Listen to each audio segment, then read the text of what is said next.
occupying the second wild card spot. Matheny's batting order looks like this. It's courtesy of Potawatomi, Matt Carpenter, Jed Jerko, and Brandon Moss. Piscotti, Molina, and Peralta in the middle of Matheny's order. And then Grichuk, Wong, and Martinez. A power-packed St. Louis Cardinals lineup that will face the right-hander Zach Davies, start number 24 tonight, partner. Yeah, it's been outstanding. A 10-6 record, 4.06 the earned run average. He has allowed the 16 home runs, and that's a big deal because the Cardinals lead the National League in hitting home runs, so he's got to keep these guys in the ballpark. Very good his last time out. He beat the Colorado Rockies 6 innings, 1 run in a 7-1 Brewers victory. Let's check out the Menards Brewers defense for tonight.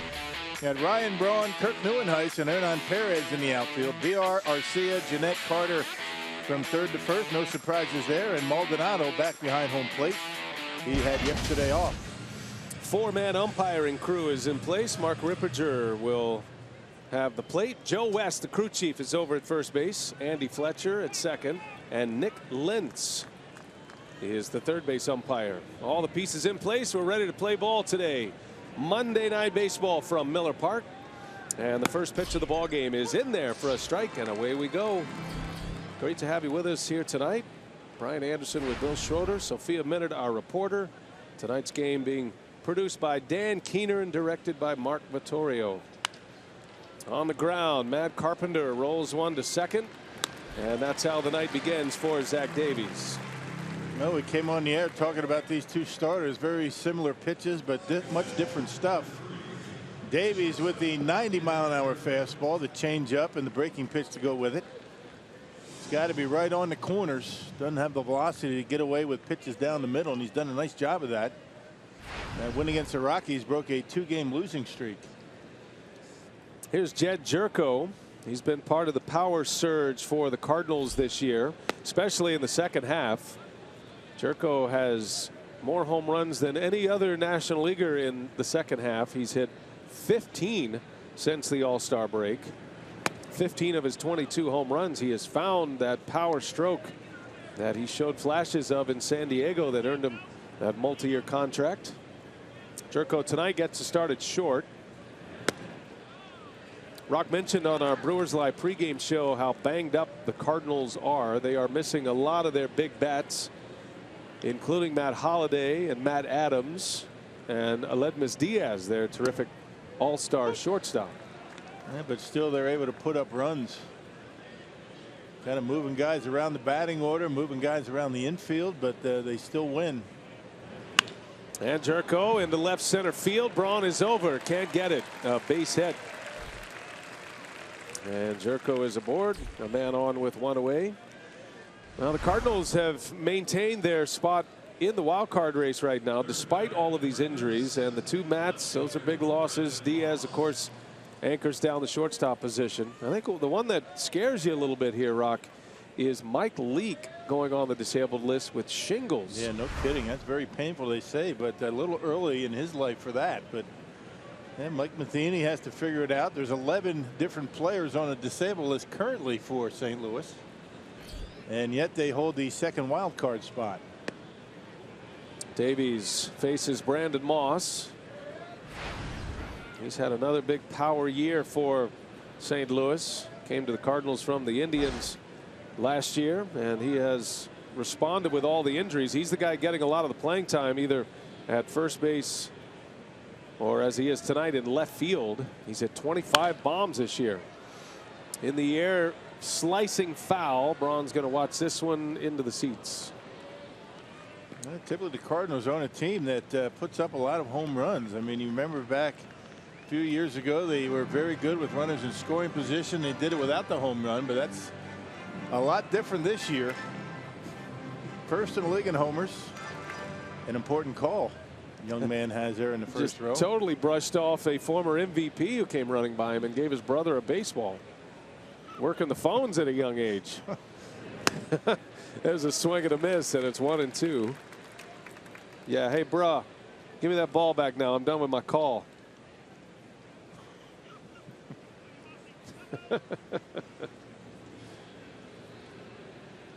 Davies working in the stretch with Jerko at first. Shift is on for Moss. 3 infielders on the right side. And Moss rolls over one foul. Now the Brewers have seen the sweeps in this homestand. They swept the Colorado Rockies to start the homestand and then got swept by the Pittsburgh Pirates. So 3 games remaining on this homestand and a chance to make it a victorious homestand. They're going to have to win this series against St. Louis. Going to have to sweep them to go on the winning side. All the games really good against the Pirates. I mean, close games. There's a swing and a miss, and Moss strikes out. And there's your point, Rock, about changing speeds, changing eye levels, and Davies gets a strikeout on an 89-mile-an-hour fastball. Yeah, you see the way he lets that one go. It had a little two-seam action on it, and Moss underneath of it. And both of these pitchers are going to be very interesting to watch. And you mentioned that's what's great about this game. You have a guy in Davies, doesn't throw hard, and you have Carlos Martinez. Very similar pitches, but much better stuff. And there's Piscotty on the first pitch, a base hit to right. Right on the barrel. Stephen Piscotty with a single, and the Cardinals are threatening early here. 2 on with 2 out. Yeah, Piscotty's always hit well against Milwaukee. There you see that fastball leaks down the heart of the plate, and Piscotty takes it to the opposite field. Just a good hitter. Piscotty, 20 homers and 73 RBIs. He is their top RBI man in their lineup today. And that'll set it up for Yadier Molina, another guy you got to watch out for on the first pitch, especially in an RBI situation. And he's jumping on that first pitch. He fouls it away. Key for any opposing pitcher of the Cardinals is to try to keep them 3 runs or under.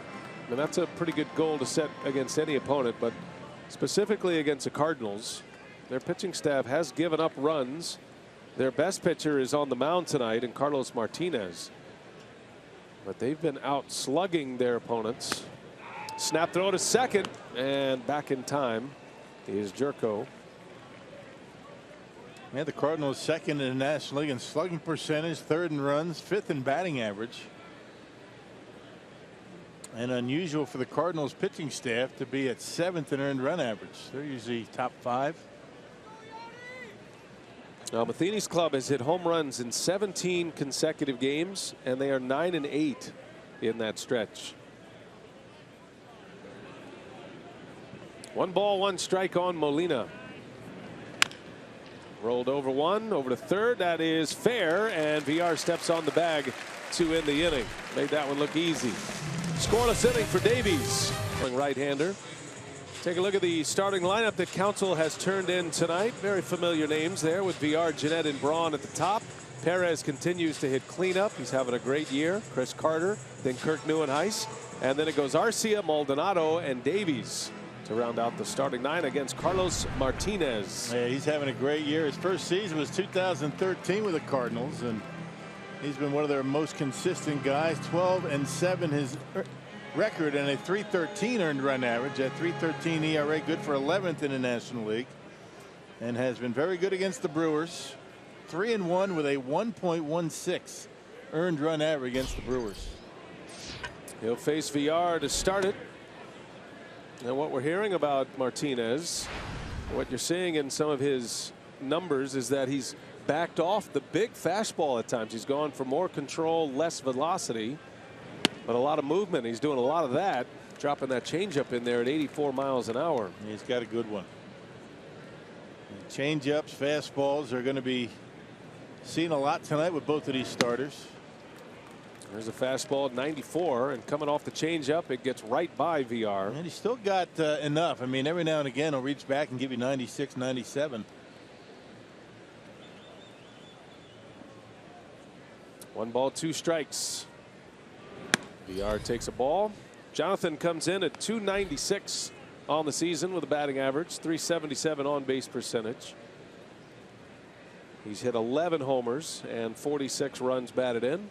Starting to settle in as the everyday third baseman now, and Martinez strikes him out. So down he goes. First strikeout Well, the defense for the Cardinals brought to you by Menards. They're near the bottom of the National League, but they do turn a lot of double plays.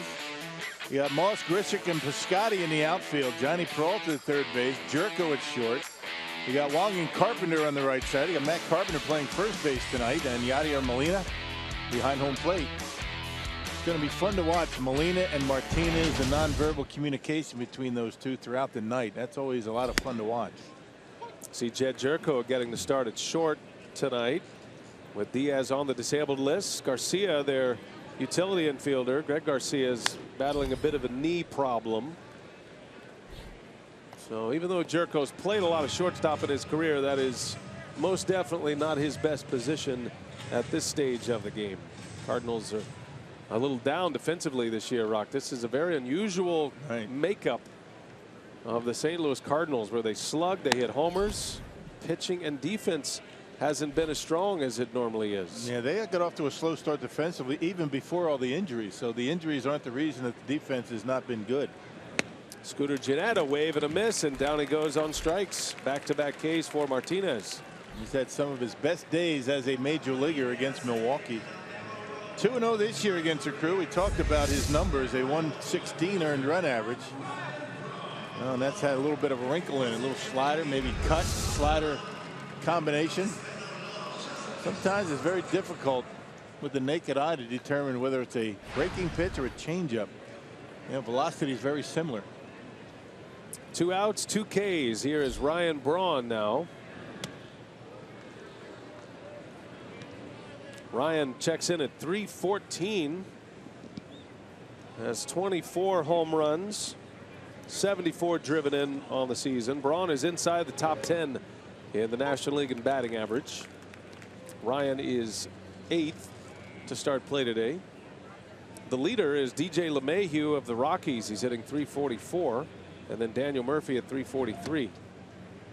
And then a pretty big drop off after that. Corey Seager, Martin Prado of the Marlins is in that picture. Charlie Blackmon. Former Brewer Gene Segura's in the top 10 in the league and hitting as well.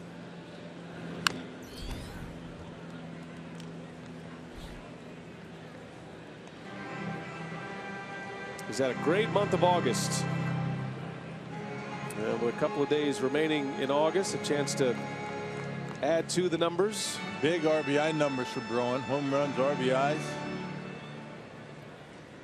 2-2 pitch, and Braun beats one into the ground to short. Jerko will make the play to end the inning. The Brewers go in order. A couple of Ks for Martinez. We're off and running at Miller Park.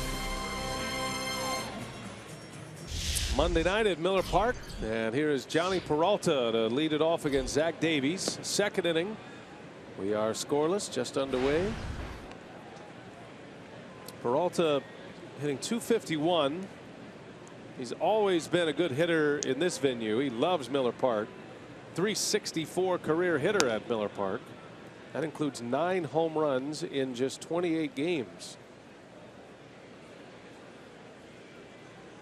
Peralta was injured, thumb injury, lost the shortstop position, has come back as the third baseman. Gennett lays out, he's got it to his feet and throws him out.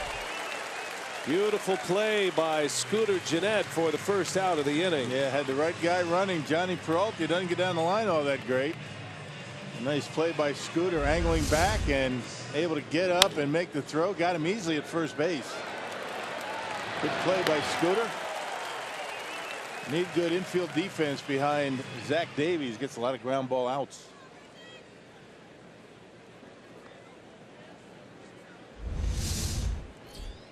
One out for Davies, and here is Randall Grichuk. Something about thumb injuries, right, with the Cardinals? Molina last year. Yeah. Yeah, Diaz this season. Peralta. Holiday. Crazy. In the air to center. Grichuk sending Neuenhuis back to the track. He's got it for the out, and 2 gone in the inning. 2 quick outs. So you always get that sense, Rock, when Zach Davies is on the mound, and more pitchers should adopt this method. Most would love to, but it's hard to take it to the mound. But there's a great tempo about Davies. His fielders are engaged. You feel like there's going to be results quickly in at-bats, minimal pitches per plate appearance. Hitters are up there swinging the bat. Yeah, guys are on their toes. They're ready for a ground ball. And it puts the pressure on the catcher. I mean, you don't want to have him standing out there shaking off. So, you know, Maldonado or Pena, whoever it is back there, they have to go through that scouting report, have a good understanding of what he wants to do. Colton Wong back in the lineup. It's been a while for Wong's first start in 10 days, as a matter of fact. With the emergence of Jerko, Wong's had a hard time breaking in the lineup today. You got Carpenter, who can play second. You mentioned in our open the revolving door around the infield for the Cardinals. It is interesting to look at their charts and how they play, and they have variations of lineups. You've got Carpenter, who can play third, first, and second. Peralta, who can at this point play first and third, mostly third. Jerko's going from second to third. No real rhyme or reason. I don't think they're upgraded on any level defensively, depending on who's in a particular position. They're all similar defenders. Carpenter is probably the best defender, and wherever he is, that figures to be the best defensive spot in the infield. But Martinez just trying to find that right combination. Yeah, no kidding. I mean, he takes first base. There's been 6 different guys play first base this year. And tonight, Matt Carpenter gets the call at first. 3-2 on the way, and a swing and a miss. Davies struck him out with a changeup. Pulled the string, just like Rock said he would in our open tonight. Good pitch. 2 strikeouts for Davies and a 3-up. Brewers hitters, including leadoff hitter here, Hernan Perez. They said certainly it's tough when you see that fastball 95, 96 plus. He now has better command of the off-speed stuff, particularly the changeup. And so talking to Perez and Scooter Gennett, they said that when you know that he's going to be pounding the strike zone, they want to be aggressive. They want to avoid any 2-strike counts and try to get to him early if possible. Yeah, the thing about Martinez, he's not necessarily just fastball first pitch. He will throw that changeup. He's got that cutter. He's also got a little bit of a curveball, so he's not very predictable, even first pitch. And you can tell already, I mean, the scouting report that we got earlier today was right on in that he's got bigger movement with the fastball, but not as fast, not as hard, not throwing as hard.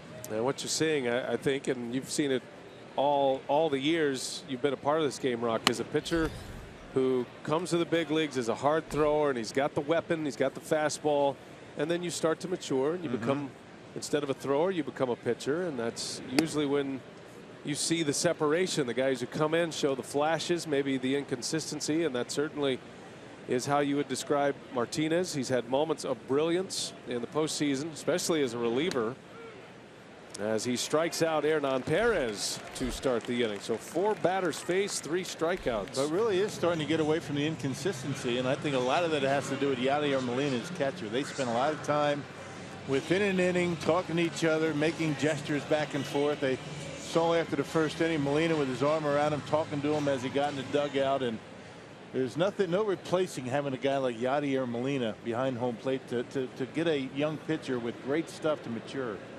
Here's Chris Carter now with 1 away. You saw that with Jonathan Lucroy. Martin Maldonado, very similar type of guy, takes it very seriously to get a pitcher through a game. Remember the last time Martinez was on the mound here with Molina catching is the first time I can remember Martinez actually shaking off Molina. And another sign of maturity. I think Molina would be the first to tell you he has his opinions, but he appreciates the fact that a pitcher starts to know what he wants to throw and feel confident what he needs to throw in a particular spot means he's done his homework. Well, you start wondering about a guy that never shakes off. What's he thinking about out there? You can't go be out there and not thinking about you want to throw something in particular. It doesn't mean that if a catcher throws down the sign that you know, it's not a diss. I mean, catchers understand that. They actually like that. A swing and a miss. Carter got the big fastball at 95. See Molina with the little white stickers on his fingernails so he can see the signs. And we appreciate that too. It helps us see the signs. But that, a lot of catchers wear those. stick them on, you take them off. That's a new thing. What, last few years? No nail polish remover necessary. No whiteout. You used to have the tape around the fingers. Would never think about putting something on the fingernails, right? As Carter draws the walk. So there's a base runner. And Carter continues his streak. 22nd consecutive game reaching base safely. And 6 of those have been with walks. Walks are hit batters. 16 have come with base hits. That is a career best for Carter, 22 in a row. So that'll set it up for Neuenhuis with 1 away.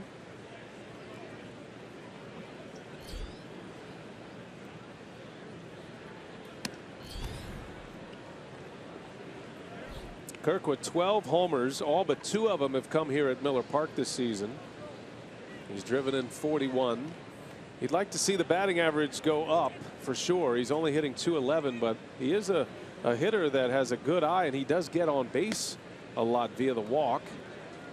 And his on base percentage is at .327 to go along with that .211 batting average. So that's easy math to try to take a batting average where Kirk feels like it should be around .250, .260, and where an on base percentage could end up being in the upper 300s, maybe 400. Those are his ideal numbers. Yeah, well, he's got to do it on the road. He's going to have a lot of practice on the road because September is nothing but road games. And that's what you're talking about. A 131 batting average is destroying his overall season numbers. And go figure on that one. There's a few cases like that. Carter's home run numbers are significant at home. Neuenhuis all around at home. And he draws the walk, a 4-pitch walk. So suddenly Martinez with back-to-back walks, 2 on for the Brewers with 1 out here in the second. Well, he will walk some batters. You know, 54 walks coming in, 152 in the 3rd innings, only 124 strikeouts. That surprises me when you see him against Milwaukee. Strikeout numbers are significant, but really doesn't have the big strikeout numbers with a lot of other teams. You would think he'd have at least as many strikeouts as innings pitched. Here is Orlando Arcia now with 2 on and 1 away. He's found a little something in his stroke after a very difficult stretch through the first couple of games of this homestand where he was in a 3 for 34 slump. But he has come back and he's hit well. He's actually on this homestand now 7 for 22, and it all started with a pinch hit double as part of a comeback for the Brewers against the Rockies. Yeah, starting to kind of get an understanding of what the league is trying to do against him. Mixing it up. There's a certain pattern that they have been using against Arcia. He's made some adjustments, and most of those adjustments are getting the bat head out on pitches in. A lot of base hits to left as of late. It's because they're pitching him in there.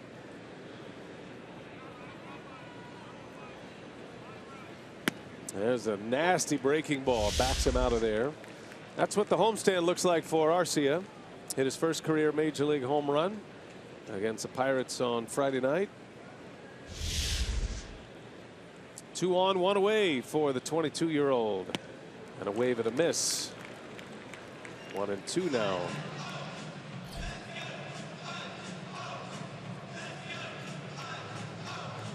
'24-year-old Carlos Martinez wears number 18. It's the number that he changed to when his good friend and teammate Oscar Taveras passed away tragically a couple of years ago. Inherited that number. You'll see a lot of pointing to the sky and a lot of Martinez in deep thought, and still has his good buddy on his mind. Yeah, big prospect for the Cardinals.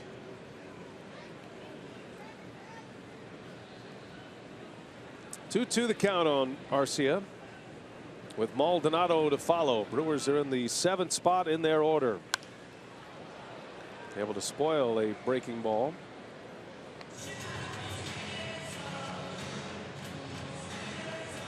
Let's see, he's had a couple of pitches to hit, particularly the second one, but that was that slider that was right down the middle. Fooled him. That one buckled his knees. He just fouled off a breaking ball. See what he gets here. 2-2. Carter and Neuenhuis, the base runners, and a swing and a miss. He tied him up, and that's his best fastball of the game at 97. Yeah, with some movement on it. Two-seamer. Watch it go down and in on Arcia as it gets to home plate. Big velocity. And gets the movement to go with it. 2 men are out. Here comes Maldonado. It's been as fast as 98. His breaking ball at 81. The slower breaking ball. The changeups in the mid 80s, mid to upper. His changeup is pushing the velocity of a Zach Davies fastball.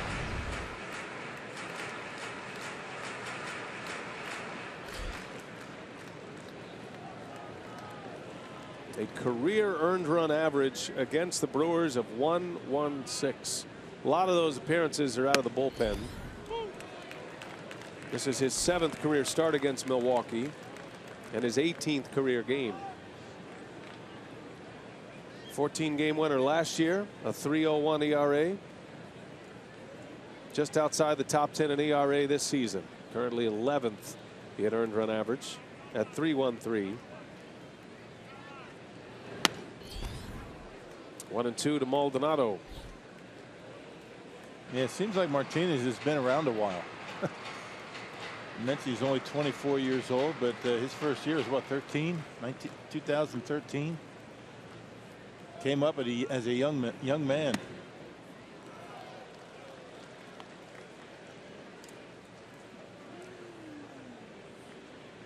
Thrown a lot of pitches in this second inning. Back-to-back walks of Carter and Neuenhuis.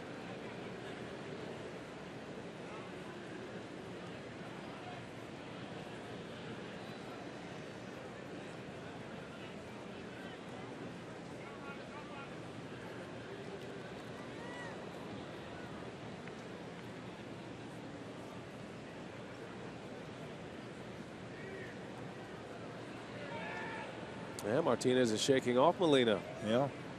See what he decides on. Knows what he wants. 2-2 pitch and a swing and a miss. He was right. Maldonado strikes out. Strikes out the side, does Martinez, around a couple of walks. And retired the side in order in the second. He's got the pitcher up, Carlos Martinez.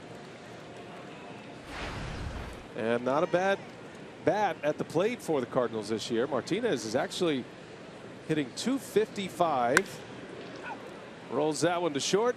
And Arcia will make the play. And Martinez is yapping all the way down to first base. He likes to swing the bat, but he doesn't like to run. I mean, he's more like Molina than I thought. He was upset with himself. Hit it hard. Take a look at our Carsoup.com trivia today. Who was the youngest Brewers rookie pitcher to reach 10 wins in a season?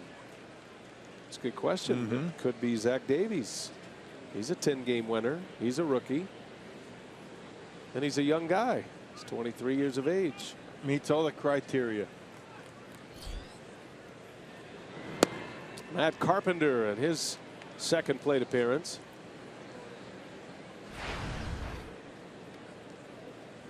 Carpenter rolled to second base weekly his first time up. And that sinking fastball, it's 88, but it has so much movement on it. Yeah, when he's good, I mean, everything around the knees. He change-ups, you know, fastball, the curveball down around the knees. He very rarely leaves one up like that. But when he does, he usually pays for it. He's given up to 16 homers. But nobody's going to hit that. You're not going to do much with it, even if you do hit it. Location like that. 1-2 the count. Another change up, and Carpenter bangs one through for a base hit. And he's thinking about two. Aggressive turn around first. It was up a little bit more, wasn't it? And gave him a chance. He got a bat on it and found the hole with the shift. Davies not happy with that pitch.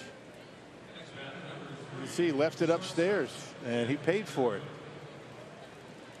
And first two are really good. First two strikes. Well, it's fascinating to watch these two pitchers tonight.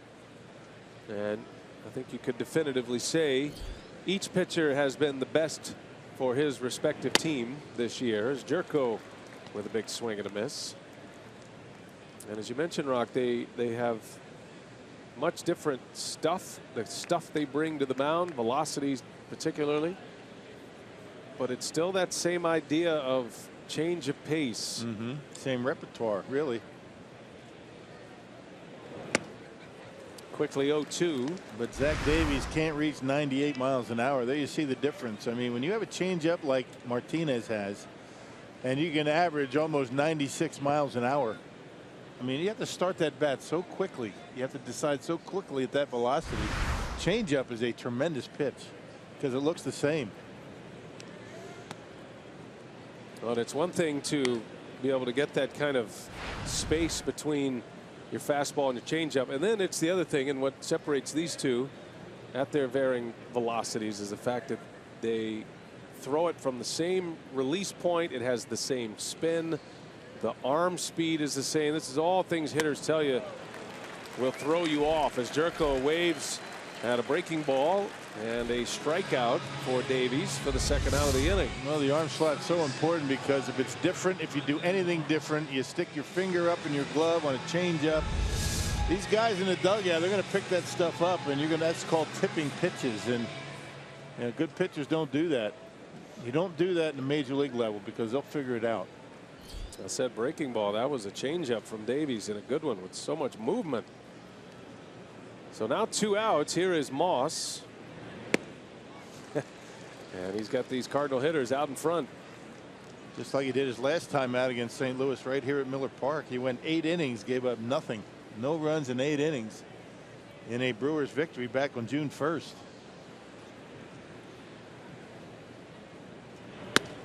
Snap throw to first.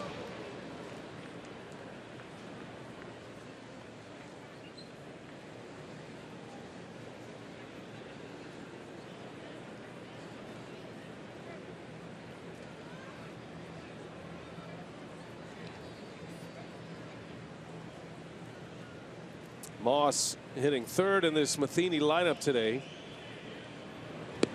And a wave and a miss. Davies back-to-back strikeouts in the 3rd inning. The less is more approach for Zach Davies. He's got 3 scoreless on the board against the Redbirds. Yeah, right. That team is put together very well. Davies leads off here in the Brewer half of the 3rd. I saw the Cubs and Dodgers yesterday.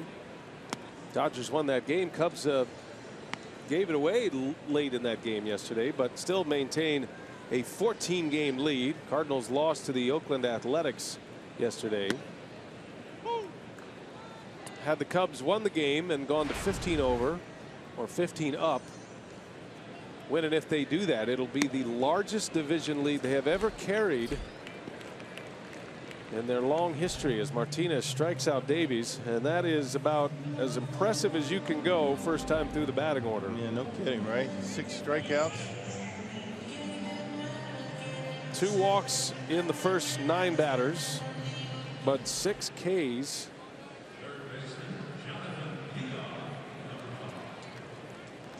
Six of the 7 outs have been via the strikeout at this point. The only ball in play that was an out was Braun's ground out to end the first.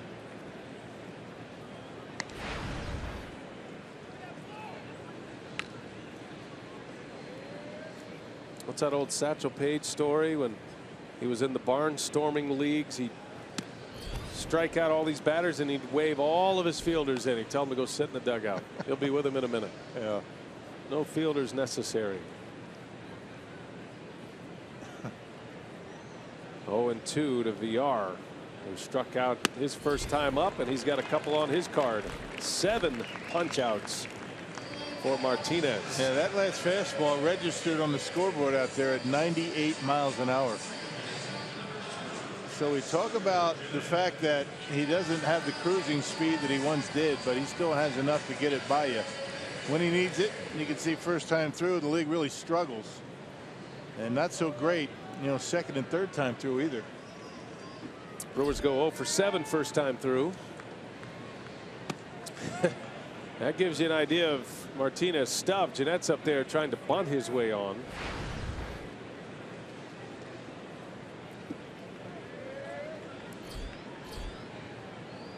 Already 17 pitches over 95 miles an hour for Martinez. Right off Molina. That one knocked him back at his haunches a little bit. 0-2 the count. Didn't lose his balance though. Says go. He didn't put a hand down, right? Isn't that what the gymnasts weren't supposed to do? You don't put a hand down. Something like that. It rattled his cage a little bit. Right between the eyes.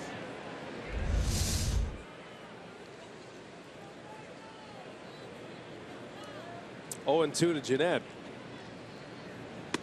He missed with a breaking ball.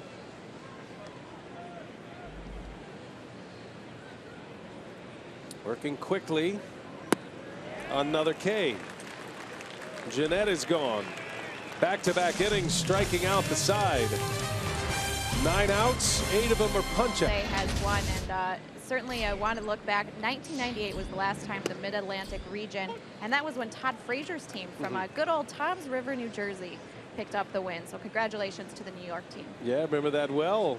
The Toms River, New Jersey team led by Frazier, who pitched, as a matter of fact. Yeah, Maine Endwell Little League from New York. Congratulations to them. Great stuff. A lot of fun. Ground ball up the middle. Arcia gloves it and just throws for fun just because he can. But that's a base hit for Stephen Piscotty, who is 2 for 2. A little weakly hit ground ball. He's able to get enough of it right off the end of the bat. And they had Arcia playing in the hole. Had a long way to go up the middle.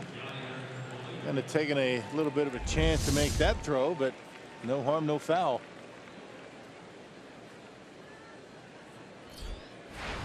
And so Molina is up there with a man on. Bounce to third to end the inning and end the threat in the first inning. Cardinals had 2 on with 2 outs in the first inning. There goes Piscotty, and a hit and run is on. A base hit. Piscotty makes the turn. Throw comes in all the way through and safe at third. You don't see that very often these days. The hit and run executed nicely by Yadier Molina. Perfect guy to have at the plate for that. He loves to go to the opposite field. Yeah, first pitch, a breaking pitch. It stayed up. Every one of the hits have come on pitches that Davies has left up in the zone. So the successful hit and run have the Cardinals in business. Molina with his first hit. All the hits have been singles. 5 of them thus far. And the Cardinals have him at the corners with nobody out. Here is Peralta now.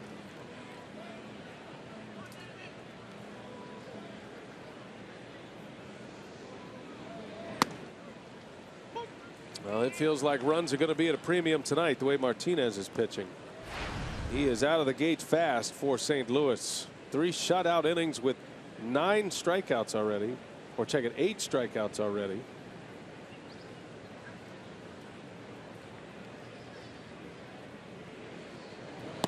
Well, the Brewers have the infield halfway. I think a hard hit baseball, they might come home if they hit it on the left side.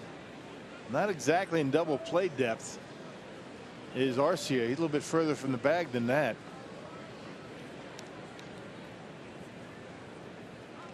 One ball, 1 strike. Little jam shot foul. 1-2 it goes. Got to be tough coming back from a hand injury. Cardinals, as Rock mentioned, they have a lot of those players dealing with that, the thumb injuries. But for a hitter, maybe other than your eyes or your face area, if you're hit in the face or if you're having trouble with your vision, I can't imagine a more difficult injury to try to do this job than a hand injury. Yeah, wrists and hands, those are tough to come back from. 1-2 the count. Davies and a hot one to third base coming home. Now Piscotty in a rundown. And Maldonado puts the tag. He's safe. Well, I'm sure the Brewers are going to take a look at that. Thought he could outrun Piscotty back to third base, but apparently did not. And the reaction of Martin Maldonado, you don't think that he didn't think he got him. Hey, got to get rid of the baseball right here. You know, the dive, it looked like The ball come out. He had the ball in the bare hand, and he tagged him with the glove. Is that what it was? Yeah, he had the ball in his bare hand. Never tagged him. That's a good call at third base. Yeah, the third base umpire Nick Lentz is all over it. See the ball in the bare hand of Maldonado. Yeah, that doesn't count. Yep. So that's a mistake. That was an out that the Brewers gave away. Bad decision by Maldonado. Now the bases are loaded with nobody out, and Grichuk fouls off the first pitch. You want to minimize your throws on a rundown, but that was an easy play for Maldonado to give it up and give it to VR, a very fast runner. There's no chance Piscotty's going to outrun him from a dead stop. No. Last thing you want is a catcher trying to chase down a base runner with all that gear on. Right. Well, you give it off to VR, let him chase him down before he gets a home plate. You know he's going to do it. 1 ball, 1 strike. And a wave and a miss. And this is a spot Davies could really use a strikeout.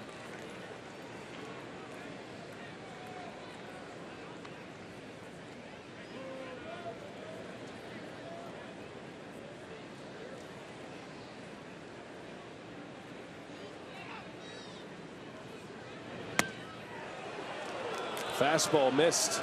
It just missed in off the plate, just a touch. There you see number 4. Definitely surprised him, but it was in off the plate. Locked him up, as a matter of fact.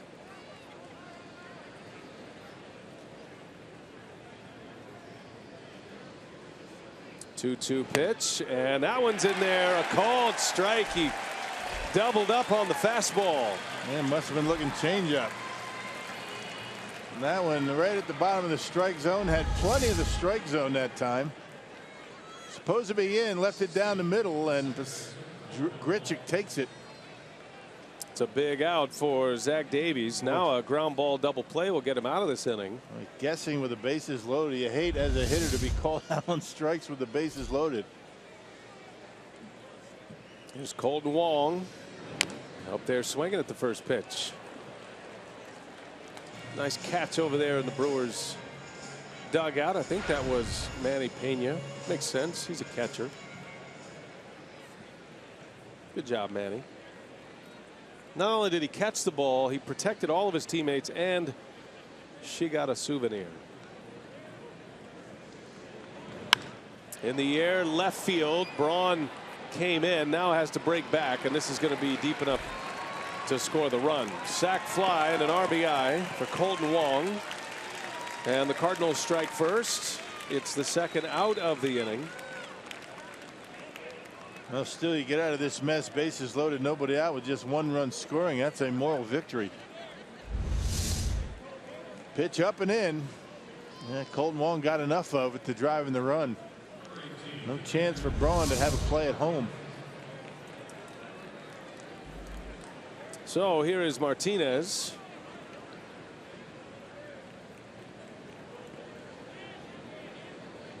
You got to pitch with your A stuff against Martinez. Even though he's the pitcher, he comes ready to hit.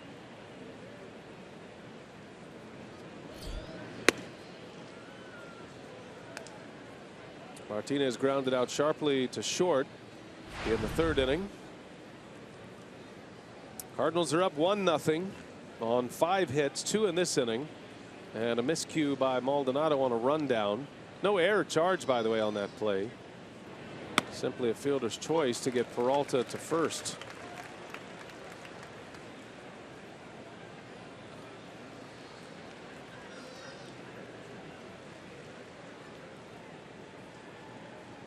Molina the runner at second, Peralta at first. Slow runners on the bags, and Martinez into left field. Braun came in, now going back with a little panic. He's able to run it down for the out. That's good work by Zach Davies. Gets out of a bases loaded, nobody out mess. Only 1 comes in. Pitchers like their uniforms clean and pristine.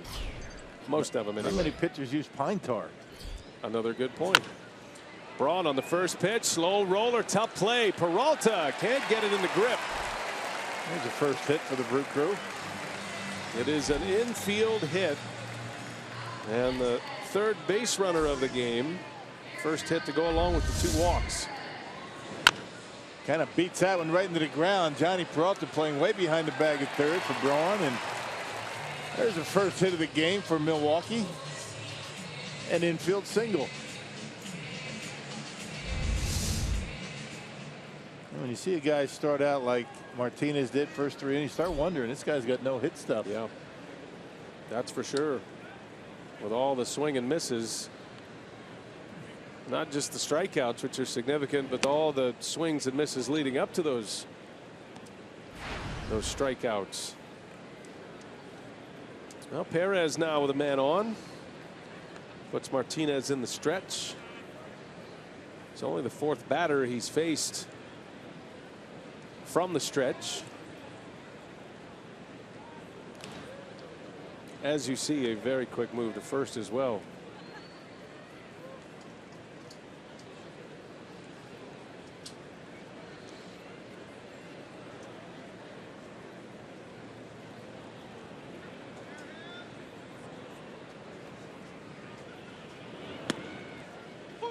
Hernan Perez, you might remember when he arrived in Milwaukee, had come from Detroit. He was off to a 1-for-15 start with the Brewers last year in June. He had been just 2-for-33 as a Tiger. So you're looking at the beginning of a major league career with just 3 hits in 48 at-bats. Since that time, as he's settled in and now he's earned an everyday role, he's a .282 hitter. Yeah, with power and speed. He's got a lot of bags, hitting homers, and the Brewers cleanup hitter tonight. Career best in home runs with 13. .279 overall average this year. It's all about playing time. I mean, he took advantage of some playing time early this year, and because of that, he did well. His versatility defensively, and now Craig Counsell has to put him in the lineup. He's one of the big producers.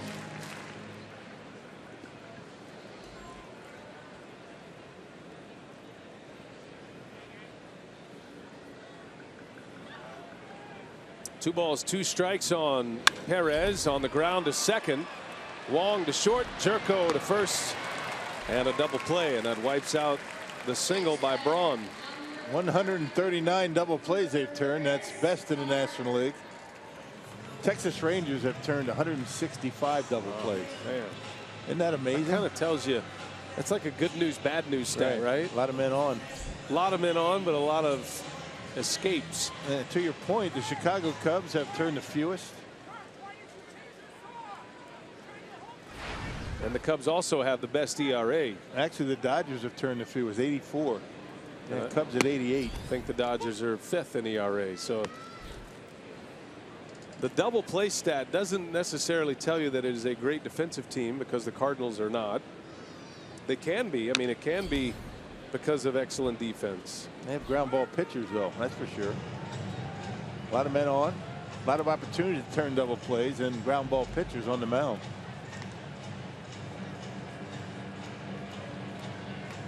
The pitcher's best friend is the old cliche. A cliche because it's true. As Martinez strikes out Carter. So it gives up. Had the bases loaded and nobody out in that inning, and only surrendered the 1 run. Carpenter will lead it off. He singled his last time up. Rolled one through the shift.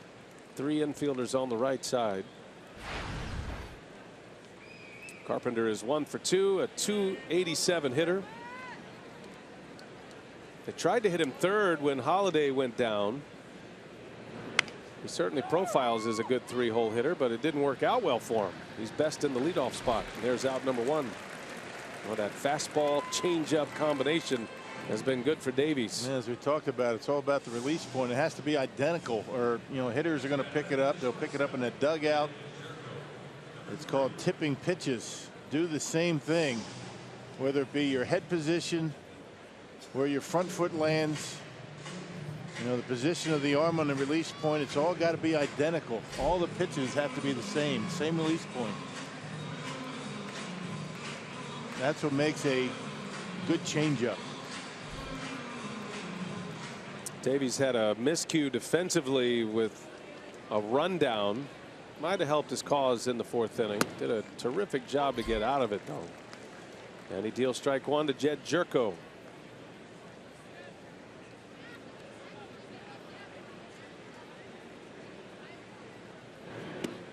This guy's been a big power threat. Jed Jerko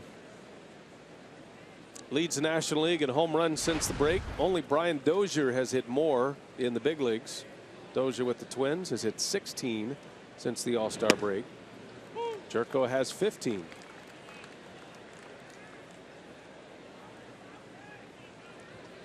It's kind of what has to happen. You get a lot of guys hurt. Somebody has to come off the bench or come up from the minor leagues and be a shot in the arm. That's what Jerko's been. Some disappointing years in San Diego, but certainly has turned it on here this year. Rolls over 1 foul. Jerko is still playing under a long contract that he signed with the Padres.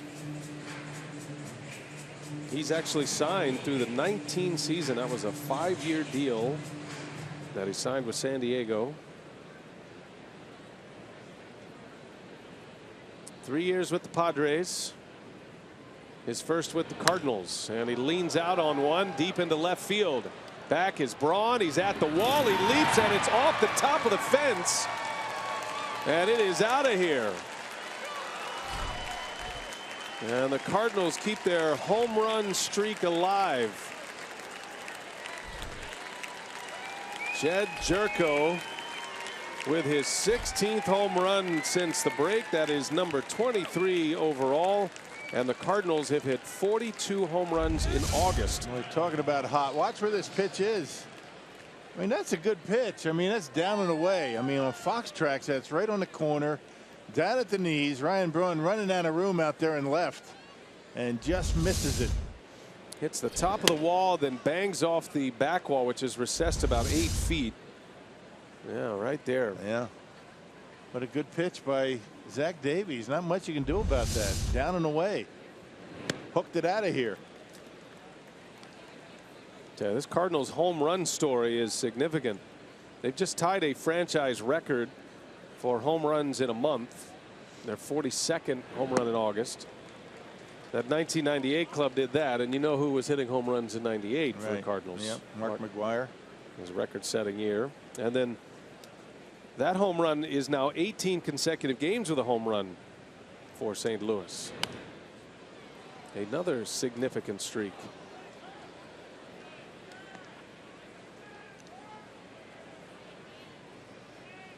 And the Brewers are on that list. If you take it back to July 28th, I feel like the Brewers are hitting a ton of home runs, which they are. And the Cardinals have done them one better. Yeah. That guy's been a big part of the Brewers home run binge, as has Ryan Braun. 2-0 Cardinals here in the 5th. Back-to-back innings with runs on the board. 1 and 2 to Moss. I can't fall behind much more than 2-0 right now, the way Martinez is throwing the baseball tonight, and Zach Davies knows it. 2-2 is down and in. Count goes full.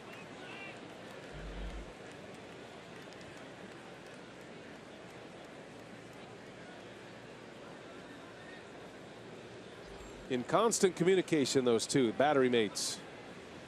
The payoff and a swing and a miss, and Moss is down for the 3rd time. He is having a miserable time with that changeup. He struck out on a curveball his last time up. There's that changeup. You see the rotation going down and away from Moss as it gets to home plate. So Davies with 6 strikeouts now. He'll face Stephen Piscotty. who is 2 for 2. Couple of singles. There's a strike.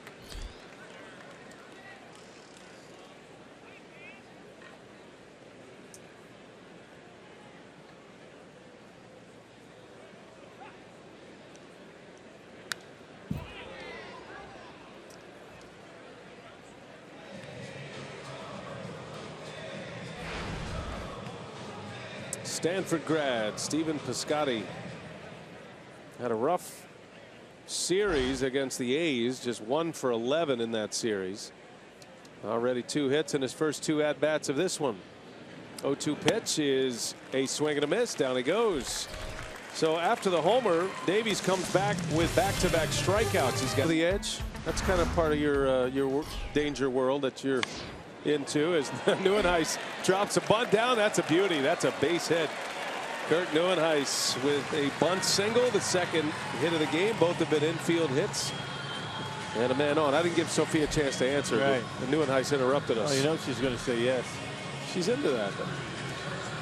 I have done it, guys. I've actually done it at the Hyatt Hotel downtown. It's a lot of fun. I've never done the Miller Park one, so I might have to put on my big girl pants for that one. What's fun about it? The fact that you could die and you actually make it to the ground, and you're happy about that, or?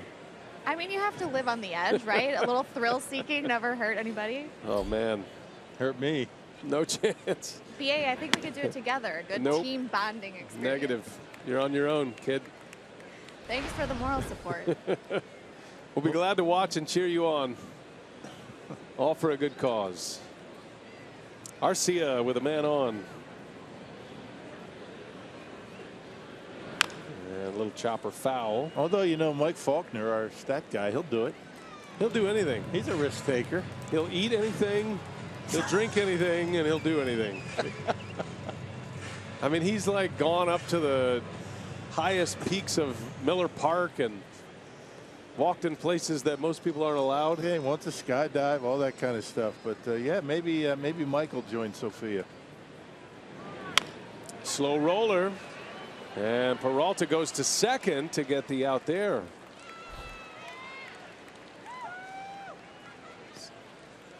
So Arcia will reach on a fielder's choice. Eat anything, drink anything. He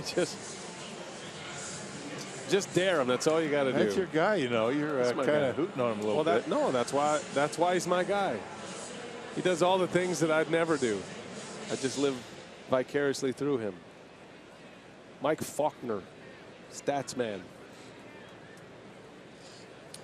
retired teacher and coach. Yes. Yeah, if you can teach, you can do anything.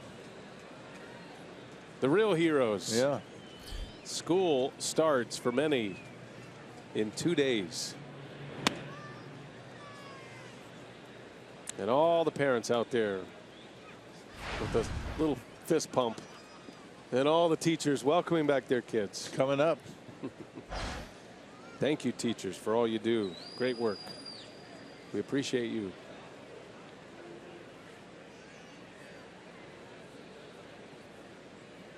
Maldonado with Arcia at first base. 2-0 the count on the Brewer catcher.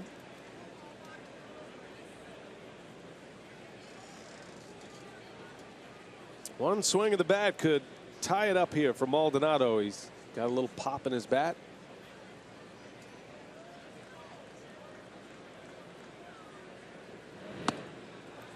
Well, that is a wicked sinker at 94 miles an hour. Starts in one spot over the plate and ends up diving at your feet. Yeah, you wouldn't expect that kind of movement with velocity like that when you're getting into the 94, 95 range, and you would think that it would flatten out at that point, but it doesn't.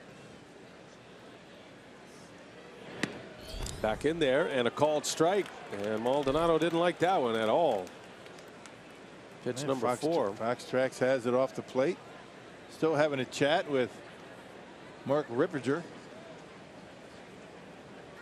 Still talking. I'm guessing, knowing Maldonado, that had something to do with Davies on the mound as Martin steps out.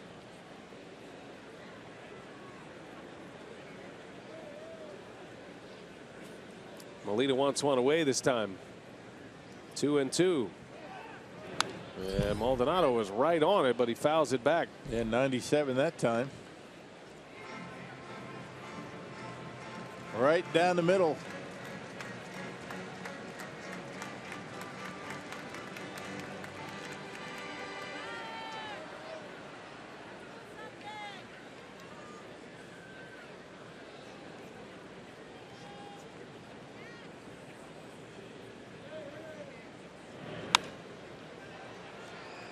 Count stays at 2-2. Maldonado hanging tough.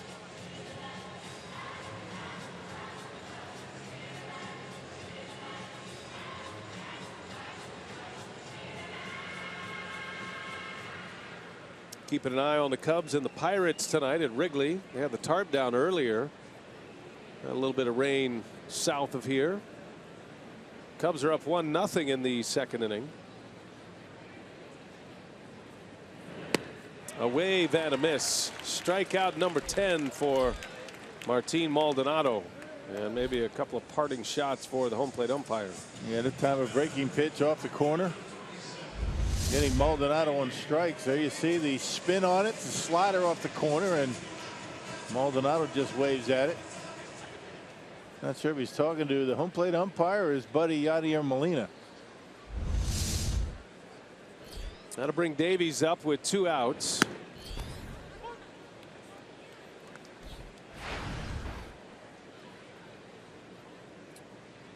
Zach, one of the 10 strikeouts for Martinez today. His career high is 11, in which he has done twice. He did it last year in June against the Dodgers, and then he did it in July of this year against Milwaukee right here at Miller Park. And that's easy for Martinez. 3 pitches, strikeout number 11, 2-0 St. Louis as we go to the 6th. You know what's coming. Do not adjust your set. That was 2 images on top of the other on one another, and the same everything. And Molina on the first pitch pops it up to right, and Perez is there for out number 1. And it's not just the release point of the arm, it's the head. You see the head, the body, everything, the legs, everything the same, because if any one of those things is a little bit different on any pitch, they're going to know it's coming. Right. And the spin of the ball, right? Spin of the ball, everything. It's got to be all the same. And every pitcher in the major leagues is like that. That's not unique to Zach Davies.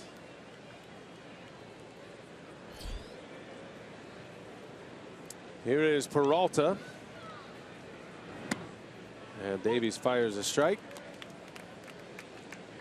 2-0 Cardinals. They scored a run in the 4th on a sac fly by Colton Wong. And then Jerko hit a home run last inning.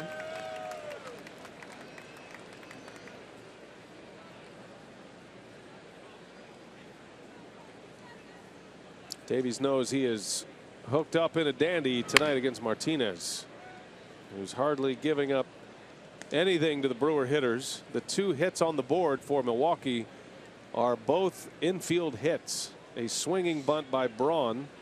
That was in the 4th, and then a bunt for a single by Neuenhuis last inning. There's a curveball and a swing and a miss, and Peralta is out number 2. Strikeout number 8 for Davies. Well, the strikeouts are everywhere in this game. Check at number 9 for Davies. Carsoup.com trivia question today. Who was the youngest Brewers rookie pitcher to reach 10 wins in a season? Jim Slayton, and Davies has got a long way to go to catch him. Well, he'll never catch him, right? He's 23 already. Slayton at 21 years of age. And those are the numbers. Ages to reach their 10th victory as Davies just hit that number. So 8 Ks for Davies. 9 is his career high. I caught the first 3 guys on that list. Slayton, Moose Haas, and Juan Nieves. Moose had some big strikeout games. Broken bat. Little roller to VR. And that's a nice inning for Zach Davies. 3 up, 3 down. The Cardinals go in order in the 6th. Brewers have the top of the 11 Ks through 5 innings. Third time through the batting order now with VR leading off.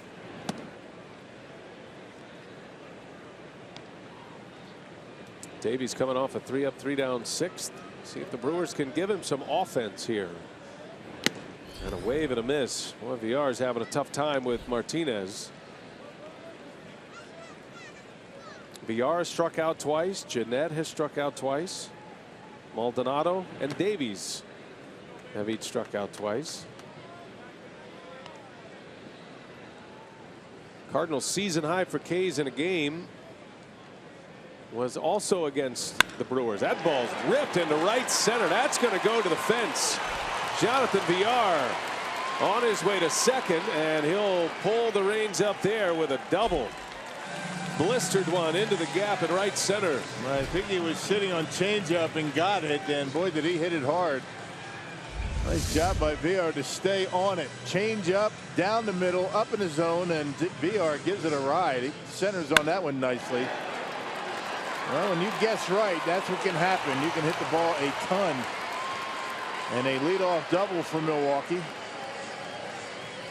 Third consecutive inning, the Brewers have had their leadoff man reach. First extra base hit, by far the hardest hit ball of the night. And now Jeanette is up there with Braun to follow. In the dirt, Molina smothers it. Scooter is 0 for 2, 2 strikeouts. Last time up, trying to bunt his way on to start the count.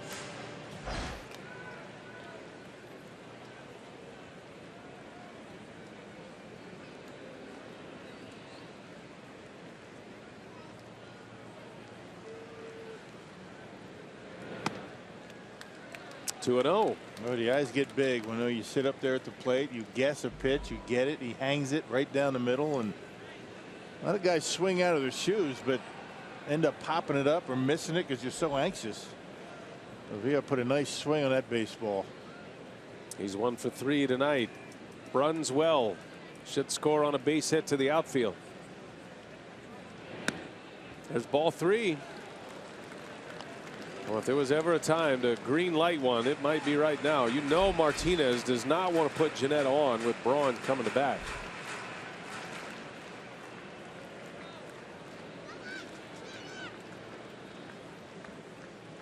Three and 0 the count. And Scooter takes all the way right down the middle. 3 and 1.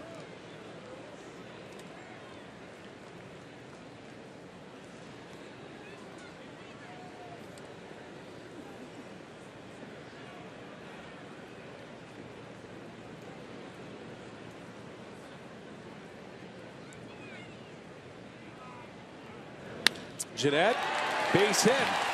VR around third. He's going to try to score. Here comes the throw. It's cut off, and Scooter Jeanette with an RBI. The Brewers are on the board. Back-to-back hits, and it's 2-1 St. Louis. And another off-speed pitch and another pitch up in the zone. And Scooter Jeanette able to wait back nicely and drive it hard into right field. Another changeup. So the Brewers maybe going up there looking changeup. There was good movement on that pitch, but Scooter able to stay on it long enough, a little bit off the end of the bat. And the Brewers now down by a run, still nobody out. And no chance for Piscotty to throw out VR at home.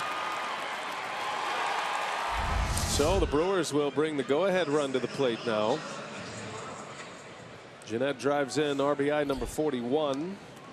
And here is Braun, the Brewers' top RBI man. 74 ribbies, 24 homers for Ryan Braun. Braun with an infield hit his last time up. A swinging bunt.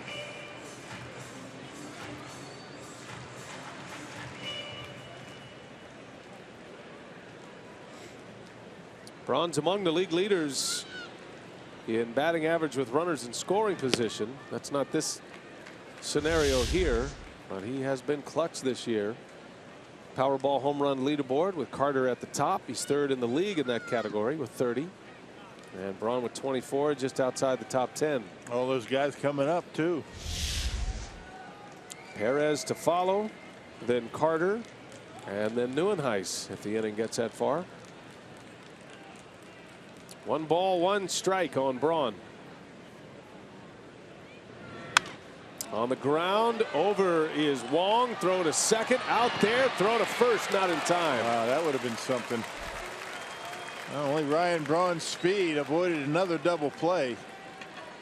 Carlos Martinez leads all of baseball in getting ground ball double plays, 28 this year, including one earlier. That was in the 4th inning, and Ryan Braun hustling down the line, able to beat it barely at first. Excellent play by Colton Wong. High risk, high reward. Gets the lead out. Keeps Martinez in a double play scenario to win the inning. As Hernan Perez will step in. He bounced into a double play his last time up. 2-1 Cardinals. We play in the 6th inning.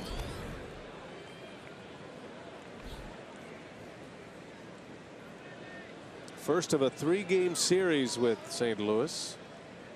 And then the Brewers will hit the road.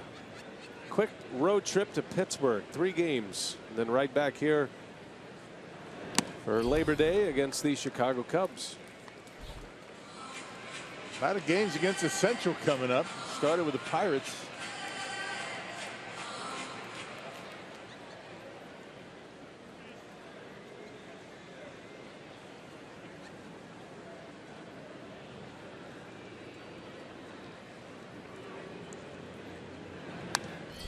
One and 2 to Perez.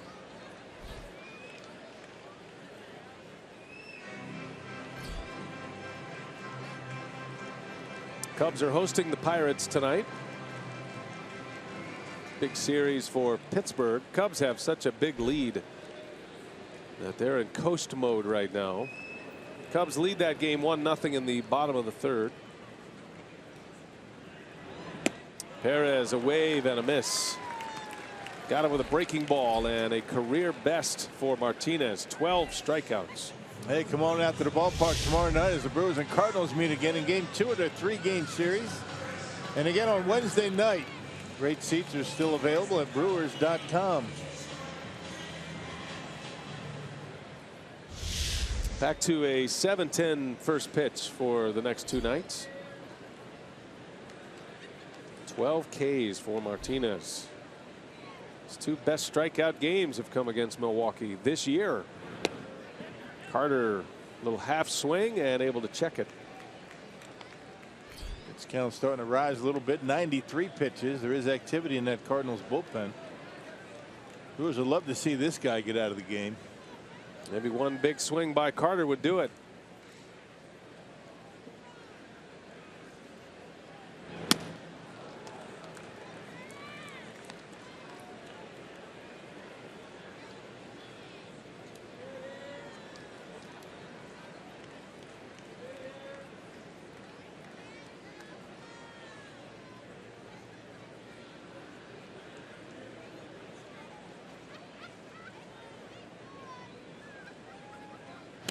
Check on Braun. Ryan hasn't been running as much this year as years past. Still a weapon on the base paths, but more in the 1st to 3rd variety, or the ability to score on a hit in a gap or down a line. He's still 14 out of 17 in stolen bases. Pretty good percentage.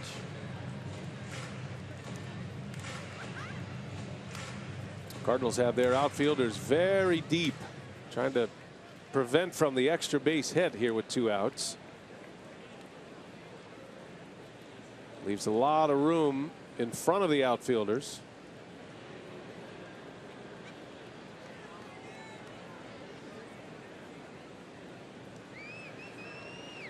Two balls and a strike. Carter looking for a mistake. And a wave and a miss. He got a fastball. Well, it was down, and Carter now even in the count 2-2. That's that big sink as it gets to home plate. That ended up out of the zone by quite a bit.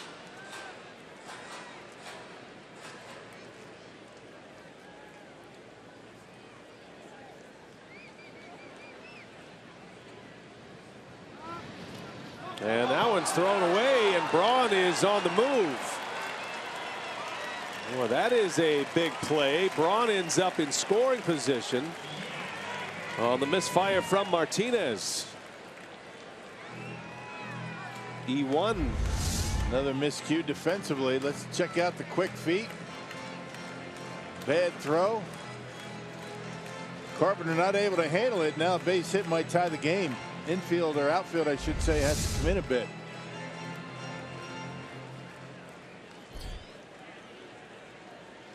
First error of the game for either team. And Carter rolls one foul.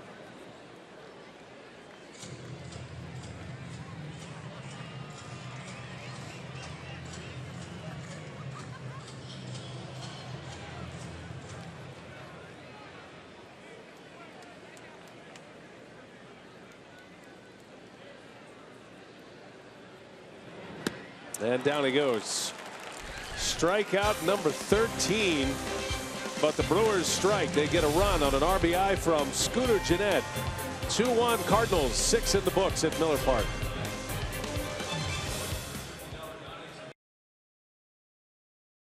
Martinez has struck out 13. A new best for him. Chattering all the way. I think he's barking out at VR as Wong sends one deep to right, and this one's going to go out of here. Just like that, the Cardinals get the run back, and they make it 3-1 on Wong's third home run of the season and the second home run of the night. It seems like every time Zach Davies leaves one up in his zone, the Cardinals are hitting it hard. That changeup, 78 miles an hour. He really took a lot off of that pitch. Ended up down and in. That's not where you want to leave a changeup. And Colton Wong hits it hard, able to keep it fair. 3-1.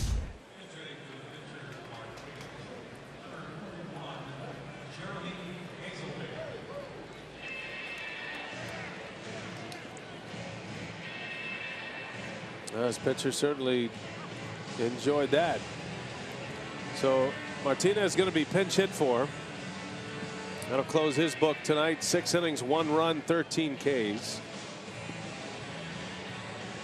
And Jeremy Hazelbaker will pinch hit. Quick visit to the mound by Derek Johnson, the pitching coach. Scouting report, I'm guessing.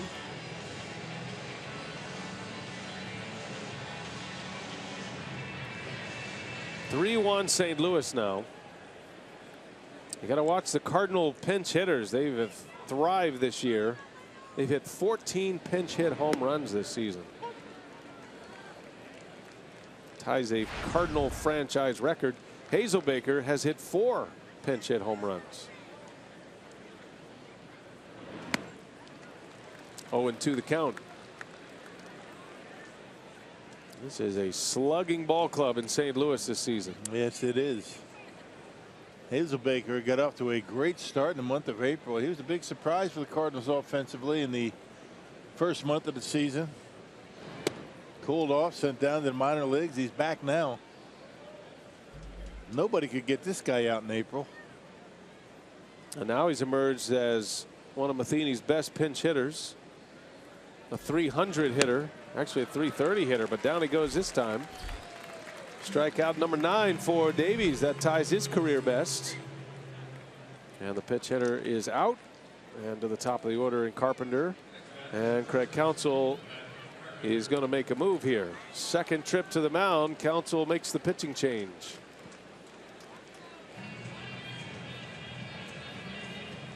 So Davies will exit. 6 1/3, surrendering 3 runs. But he shows you why. The run that he gave up to Jerko was not a mistake. It was down and in. He hooked it out of here. So tough luck for Zach Davies. As Tyler Cravey takes over here in the 7th inning. 13th appearance. He's been very good since his call up. Cravey has not allowed a run in his 6 appearances. An inning and a third last time out against the Pirates. And he hit a game tying home run when he got a chance to get up at the plate with the bat. Cravey's made 2 significant changes. One's in his mechanics. The other is in his approach with those mechanics. He started to go from the windup, never had pitched from the windup, and he's added that little twist. Shows the hitter his back, his full back on a full twist. And the other thing, Rocky has started to pitch up in the strike zone very effectively. He's not a guy with a big fastball, but he's got the kind of fastball Craig Counsell says with a little late giddy up, and he's been effective up there. Yeah, late giddy up, meaning he hides the baseball well and it gets on hitters quickly. He started that down in the minor leagues, down in AAA. Started with the windup. It's a kind of an abbreviated windup. But he does turn that back, making it difficult for the hitter to pick it up.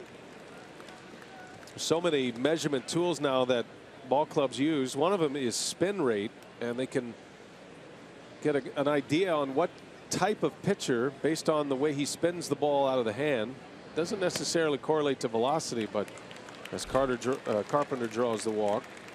But those with that high spin rate means what may look like in what we used to call a little bit of a rise ball, which is not accurate. Ball does not rise through the zone, but gravity doesn't take it as much, so it hangs up there. And so Who said it doesn't rise? No one Ryan threw it. He used to rise. I get what you're saying, but you know what? It's a snap of the wrist that gives you the spin.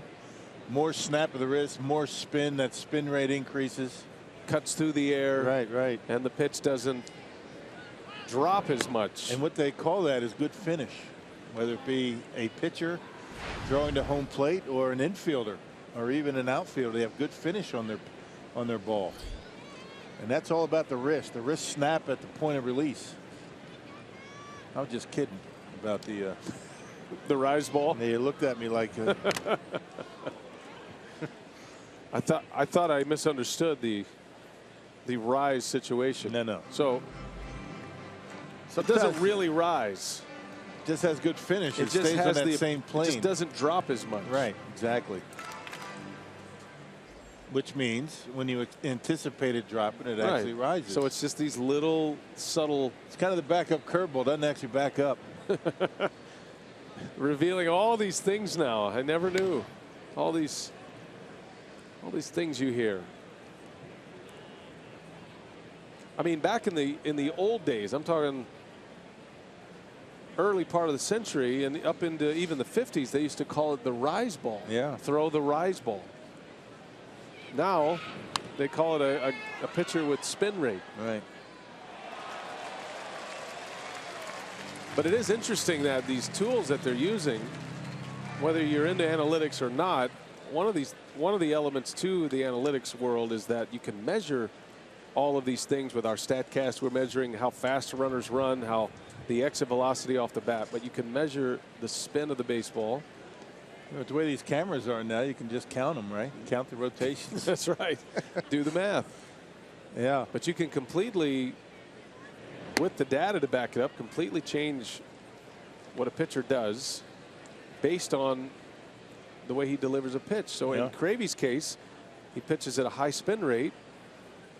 For his entire life, he's probably been told, keep the ball down, Tyler. You got to keep the ball down, get ground balls. Now he's starting to pitch up, and he's been very effective. And it really works with that pitch. So that curveball that he throws, right? Good way to stay back. Looked like a pretty good pitch. Could have been called. Number 5. Craig Counsell talks about pitching in windows. And he's talking about from a hitter's perspective, these little windows where you pick up the baseball. Carpenter goes, a pick by Maldonado. That is ball 4. So it would have been an out at second base. They're asking if he swung. And Joe West was looking at second base. Maldonado wanted to appeal down to first, but Country Joe not looking over at home plate. There you go. He's saying safe. No, he didn't swing.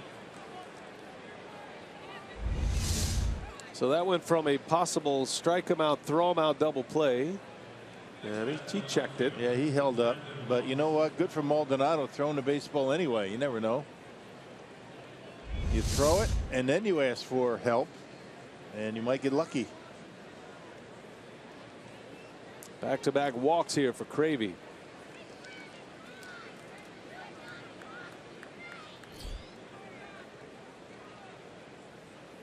Now Brandon Moss who's happier than any of the Cardinals that Davies is out of the game. Davies struck him out 3 times, and he wasn't even close.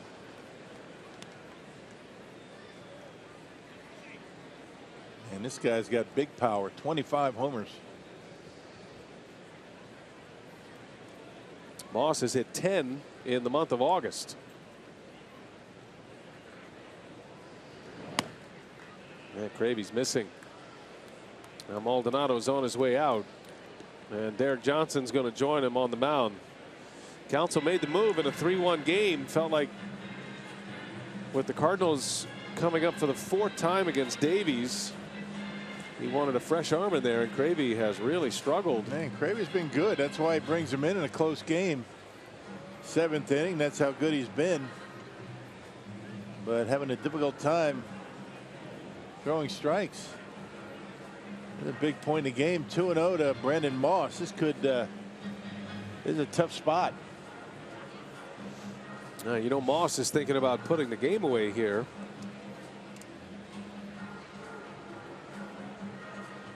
But Cravey is a ground ball away from getting out of this inning as well. Shift is on. Arcia will play closer to the bag from the shortstop position with runners on base. 2-0 the count.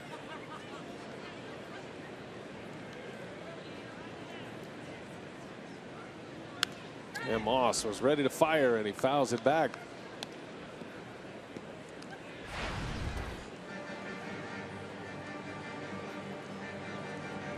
Moss had all kind of health problems, putting his career in jeopardy. As a matter of fact, looked like he was content to call it a career at one point. He's had a resurgence, though. Started with the Indians last year, and it has carried on in St. Louis. Pops him up. Ryan Braun a long way to go. Arcia's out as well. Braun will make the call, and he's got it for the out. That was a mile high. Gave Ryan plenty of time to run under it. 2 outs. Good job there. Down in the count, 2-0.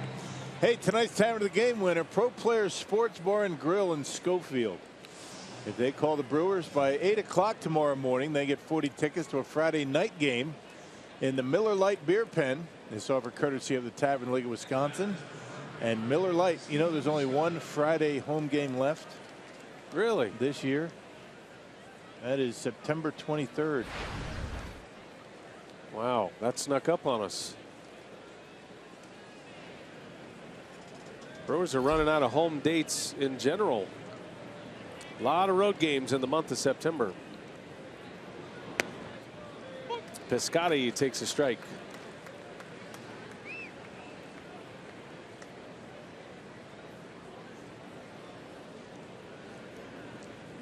Cravey with 2 on behind him.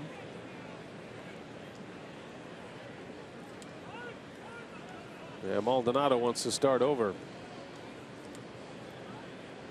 Where are we going to be spending our Fridays? Well, I'm going to be in Pittsburgh coming up. Where are you going to be? I'll be in Lake Country. It's a swing and a miss, and it's 0-2. One more weekend for me on TBS. Where in you the heading? regular season. Where you heading? I got the long journey to Chicago. Make up for yesterday, huh? Or today, right? Yeah, that was a long trip out to L.A. Scary situation at LAX last night. Yeah. 0-2 pitch. If you didn't hear what happened at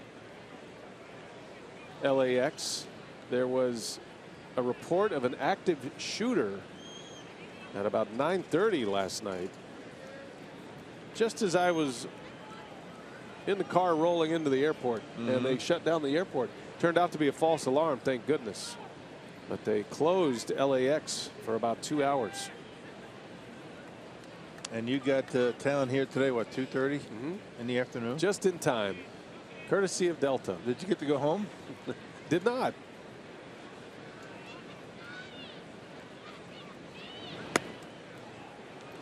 Came right here to work. That smell you smell is not me, by the way. What is it? I haven't been home yet. I'll get there eventually. And then we'll do it again tomorrow. Well, thanks for showing up. Oh, man. Been looking forward to this. Davies and Martinez. Great pitching matchup.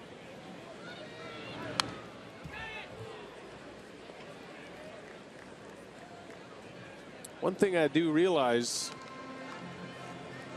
traveling around and seeing some of these other teams play against each other that the Brewers aren't involved in, outside of the Cubs, who I think have put together the best roster in the major leagues, right? Yep. All the pieces. Everybody has their holes and everybody has injuries of the contending teams. Bouncer to VR. He'll go across to first, and Piscotty is out. It's going to be a wide open race for that wild card, and the next coming up, Matt Bowman is in. Yeah, it's going to be tough to elevate the baseball against this guy. He's a big-time ground ball pitcher. 47 appearances, a 356 earned run average. Not a whole lot of strikeouts because he does get a lot of grounders. Last time out a couple of days ago against the A's, gave up a couple of runs in an inning and a third. Well, the Brewers are glad to get Martinez out of the game. As you see, Neuenhuis's day at the plate. He had a walk in the second and a bunt single in the fifth.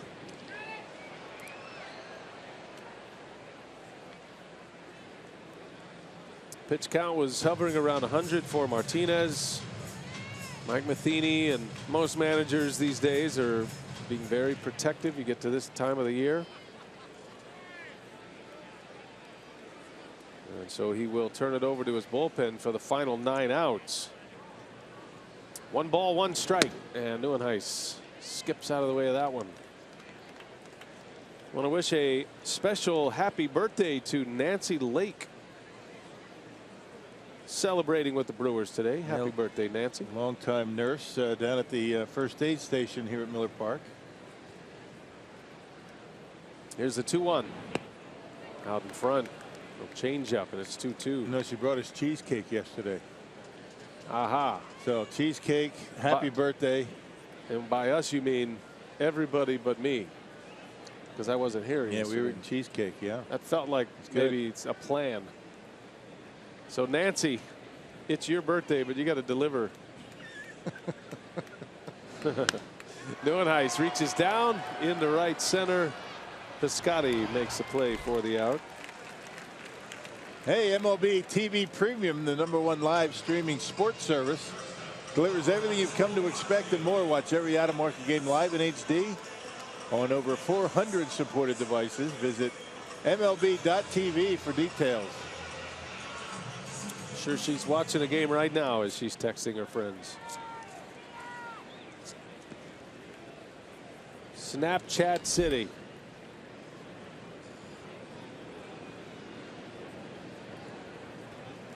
Here's Arcia with 1 away.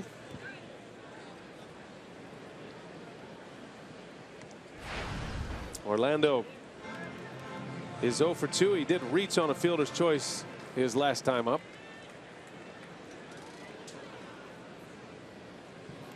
Rosters will expand September 1st. They can expand September 1st, Thursday. Arcia into left field. That ball's hit well. And this one's going to go out of here. Orlando Arcia with his 2nd career Major League homer. They have both come on this homestand. And the Brewers are within a run.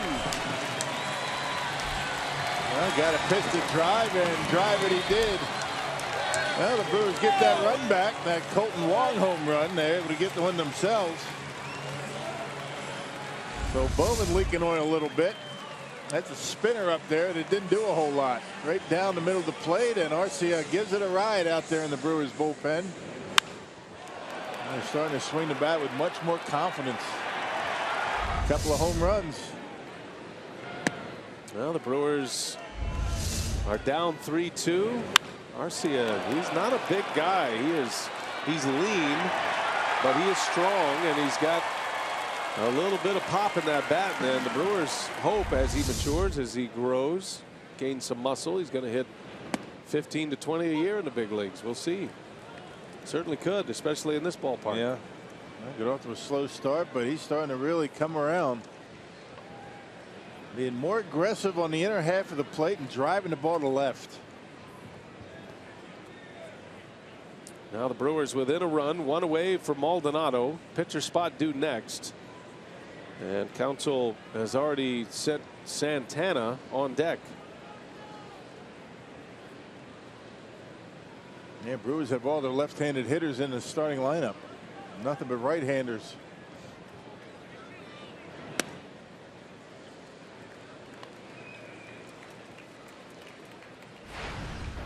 Maldonado with a couple of Ks. Another hitter that is glad Martinez is out.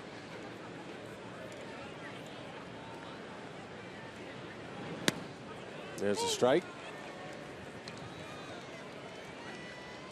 Cardinals have Sungwon Oh as their closer right now. He's been great. Getting to him has been the challenge.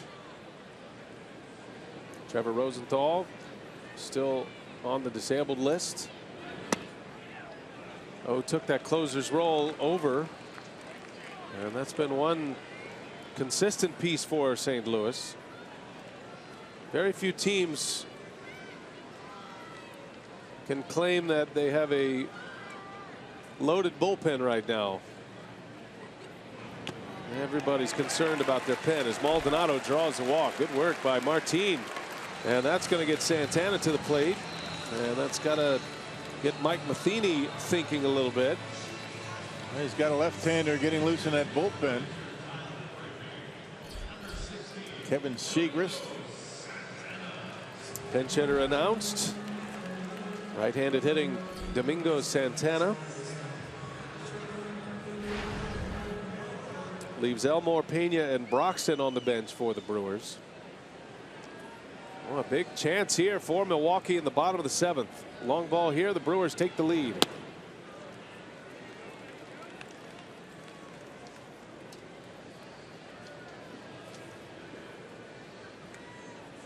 Santana has not homered since June 4th. A couple of stints on the disabled list. A shoulder and an elbow injury.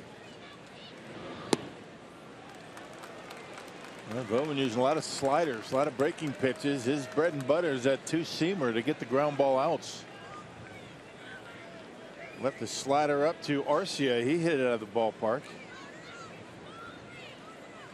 Hitters count for Santana. Ooh, he had a big swing. It's that pitch we're talking about, that two-seamer. Down and in to a right-handed batter. Tough to get that pitch up in the air. Santana, since coming back from the DL, 4 for 19. This is his 10th game.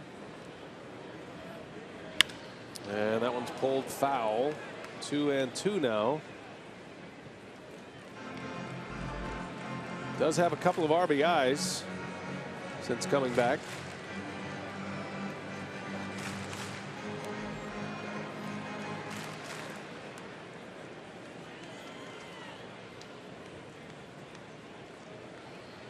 From 2-0 to 2-2. One out in the inning. Santana down the right field line, slicing. That's going to fall, a base hit. Maldonado will make the turn. He's headed to third, and he is in there. Santana with a single. Maldonado goes first to third. And Rock, with the Cardinals playing their outfielders so deep, that allowed Santana to drop one in, and Maldonado picks up a couple of bases there. And another slider. Both of the hits off of Bowman have been sliders. Now Piscotty was playing almost at the warning track. And I guess if Santana had it to do all over again, watch Piscotty airmails this one all the way to third base. Santana could have gone to third or second. Would have eliminated the double play. Well, that's going to be the end of the line here for Bowman. So Carlos Martinez rolling along. Matheny pulls the plug with the pitch count, and now is going to be forced to make a double switch. Brewers threatening in a big way. They've got the tying run at third, the go-ahead run at first as we play in the bottom of the seventh. Tommy Pham will enter the game in left. Will set up the new pitcher when we continue. Pitching change at Miller Park. Yeah, good numbers. Almost over a strikeout per innings pitched. Just about the same. 49 strikeouts, 48 2/3 innings for the hard-throwing left-hander. The Cardinals have 3 left-handers down in the bullpen, including former Brewer Zach Duke. And Seager's last pitch against the A's on the 26th, a scoreless inning. Jonathan Villar will turn around, hit right-handed, the switch hitter. Doubled and scored in the 6th inning. And he's up there in a big spot right now. The Brewers down a run. 6 hits now for Milwaukee. And 2 of them coming in this inning. And that ball's driven center field. That's going to get down. To the wall it goes.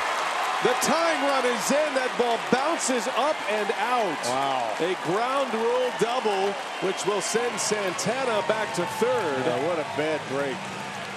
He would have scored easily if it stays in. Man. Instead, we're tied. What a bad break for the Brewers right there. That ball hit the angle on the wall out there, rolled up on the top of the wall and then over. Boy, what are the odds of that? Boy, a break for the Cardinals. Boy, Villar last 2 at bats. I mean, put a jolt into the baseball, almost in the same spot. Check this out. Talk about bad luck. Bingo right over the fence. And that certainly would have scored 2, giving the Brewers a lead. But Villar ends up at second and third in a tie game. And the Cardinals will be forced to bring their infield in now. Still just 1 out. Here's Jeanette.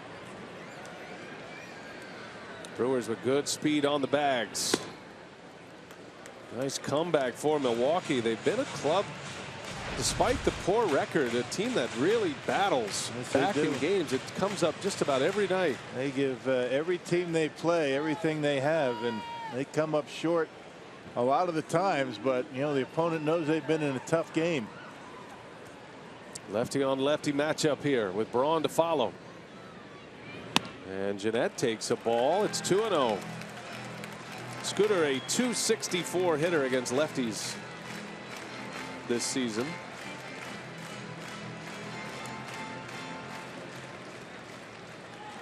Had a base hit and an RBI in the 6th. Got a chance to drive 2 in here to give Milwaukee the lead. 2-0 the count. And Jeanette takes ball 3.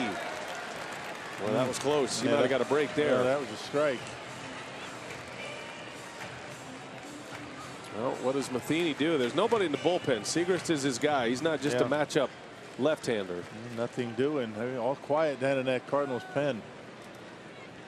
Braun would be next. Cardinal infield is in. All of them on the grass. The 3-0. Jeanette takes strike 1.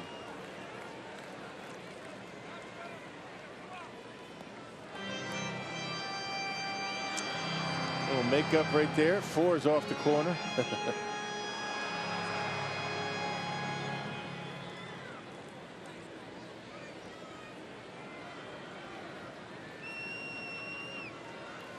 Hitters count for Jeanette. The 3-1 on the ground. Gloved out of the glove. Thrown to first. And it's safe at first. That was a great catch by Wong. Santana scores, and the Brewers have taken the lead 4-3. And not a bad effort all the way around, but good job by Scooter to put a bat on it, giving the Brewers a lead. Boy, something else. Well, they battle. They battle. Check it out. Infield in, cutting down the range. Moss able to grab it. There goes Wong. I think if he keeps it in his hand, it's an out. He dropped it. Well, the fact that he knocked it down with his bare hand, right, that saved another run from scoring. That was a heck of a play on both ends. If he catches it there, he's out, but he drops it. But he does keep the ball in play. Villar would have scored easily had that ball got by him. Infield hit for Jeanette. Still 1 out. First and third now, with Ryan Braun coming up.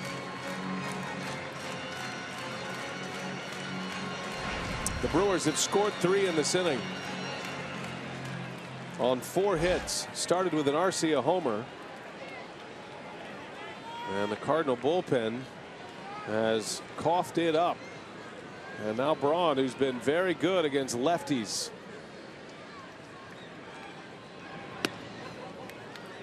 Two things working in Braun's favor here. He's hitting .356 against left-handed pitching, and he is among league leaders. He's top 5 in batting average with runners in scoring position. He's a .347 hitter in that category, as you see his splits. 4-3 Crew here in the 7th. Start him out with a couple of changeups, knowing Ryan Braun was going to be dialed up for that fastball.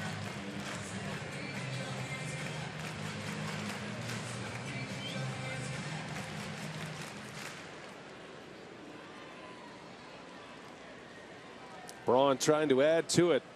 The Brewers' best run producer this season. And the 1-1. Braun takes it inside. 2 balls and a strike.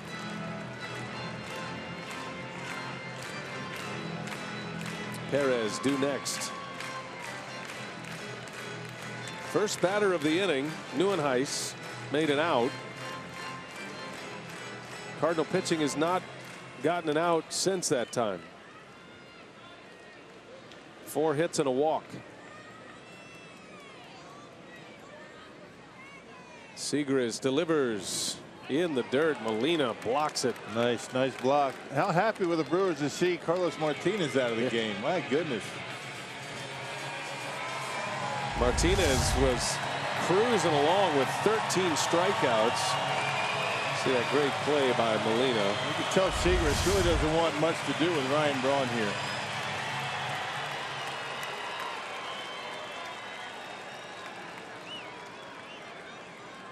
Now there is a base open technically. It's at second, but see what he does. 3-1, and that's down and in. Yeah, he didn't want him. So Segris working around Braun, trying to see if he chase. He does not. And that's going to set it up for Hernan Perez with 1 away. The bases are loaded, and the Brewers lead by a run.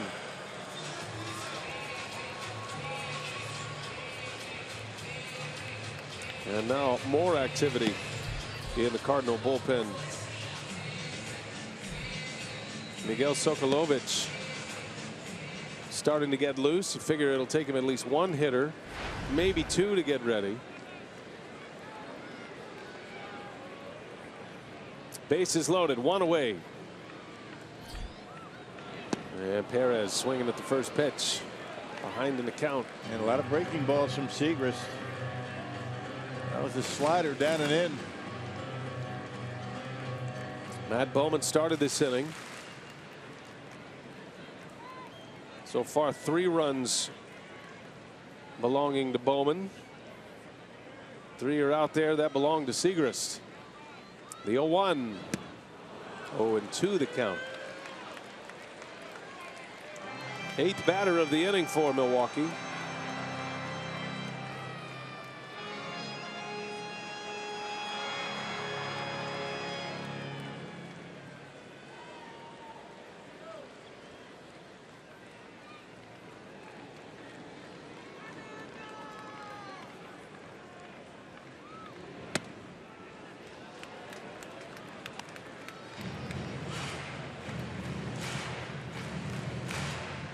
Carlos Martinez threw 98 pitches.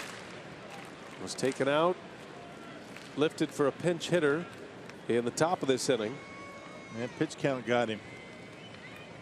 Segris delivers a 1-2 and a swing and a foul right off the mask again. And a good one to hit right there. It was a changeup that was up. Sliders, changeups, and a lot of off speed from Segris. Perez able to stay alive. That was a good one to hit right there. Cardinals are going to play for a double play ball to win the inning if they can get one on the ground. The Brewers cleanup hitter Hernan Perez with them loaded, and a ball not by much. a little low, maybe. Wow. That's a break. Good eye. And Mike Matheny is not happy. Has a right to bark. That was close.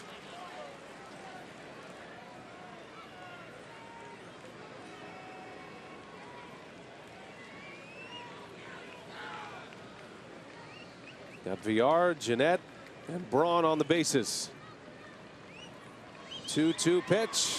Perez spoils another one foul. Same pitch. Went after it this time.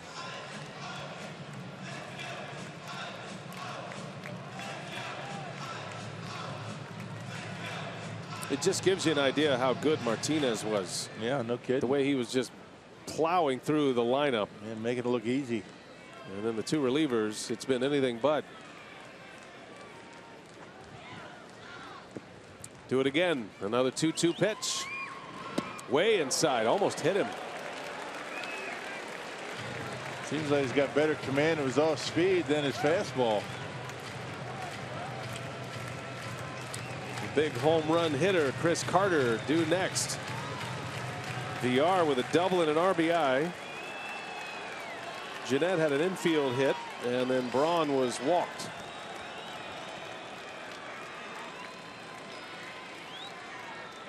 Three and two to Perez. Way inside. Ball four. Segrist walks him, and the Brewers will take a 5-3 lead. And Matheny has no choice. On his way out. All right, that's not even close.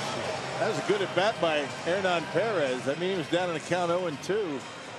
Fought his way back to a full count. Brewers have scored 4 in the inning. They lead 5-3 now. Miguel Sokolovich is in for St. Louis, and Chris Carter is coming up. Carter has 2 career grand slams. Both came in 2014 as a member of the Astros. He's trying to put the knockout punch on the Cardinals in this 7th inning.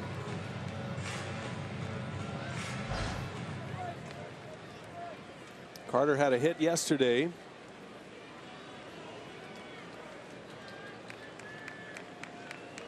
Ninth batter of the inning for Milwaukee. And a wave and a miss. Off-speed pitch from Sokolovich. Sokolovich got called up yesterday. Got right in there against the A's. Tough spot for him.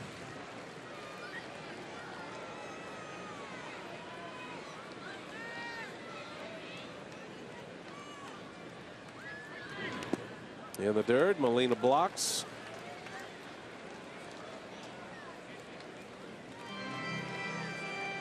See the career numbers for Carter with those 2 grand slams. He has yet to get a hit this season, and 7 strikeouts with the bases loaded in those 10 at-bats.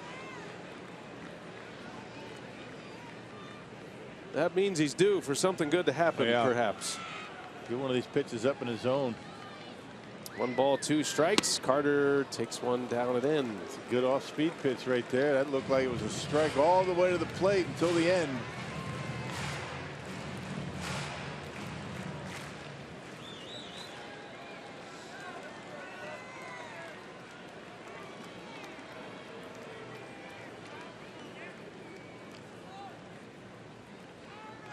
Still just 1 out.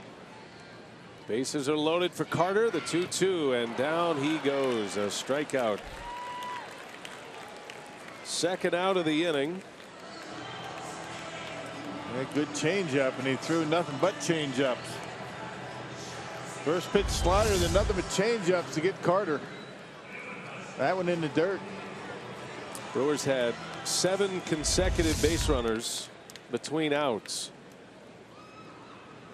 3 walks, 4 hits. Here's Neuenhuis. Looking ahead to the Cardinal 8th. Molina, Peralta, Grichuk. First 3 up for St. Louis.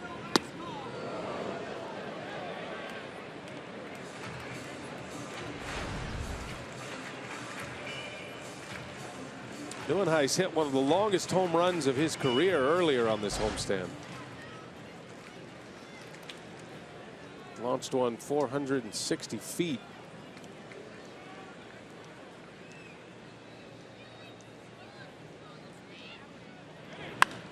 And he pops this one up. Jerko makes the call, and he's got it. The Brewers strand the bases loaded, but they do some damage. Brewers get a home run by RC. All right, rock Corey Knebel. As the Brewers now lead this game in the late game scenario, the setup man is on to work. Yeah, he's been really good since he was recalled. 15 games since being called up from the minor leagues. A 180 earned run average. Picked up his first major league save on last Tuesday against the Rockies. That also pitched last on Thursday against Pittsburgh, a 3-up, 3-down eighth. So the formula for Craig Counsell now is Knebel and Thornburg late in the game. Molina will start it. Peralta to follow. Randall Grichuk after that.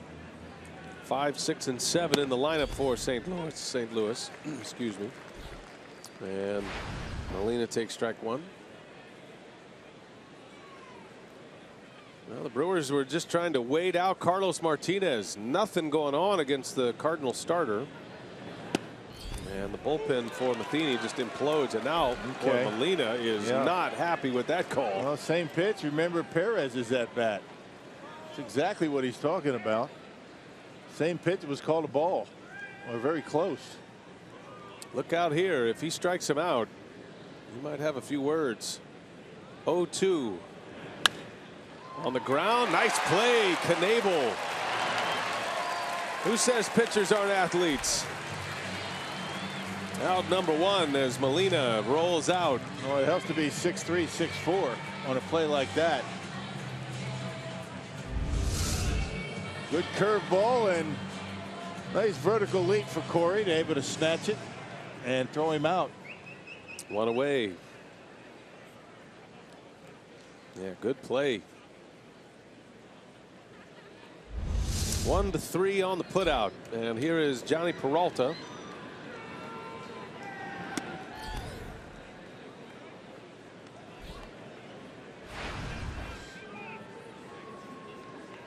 Brewers got 6 1/3 out of Zach Davies.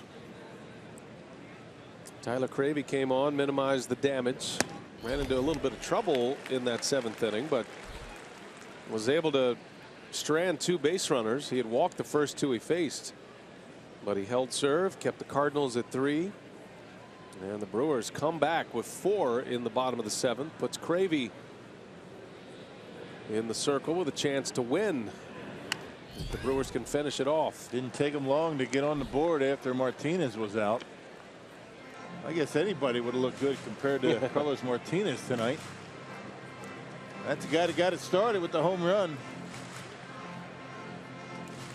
2 starters combined for 22 strikeouts tonight.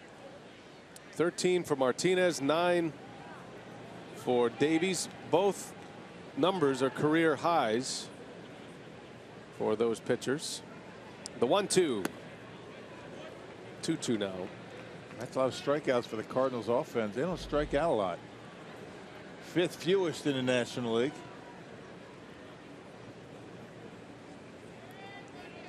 And that's a rare combo when you consider how many home runs they hit. Yeah. 2-2, and a swing and a ground ball up the middle, base hit.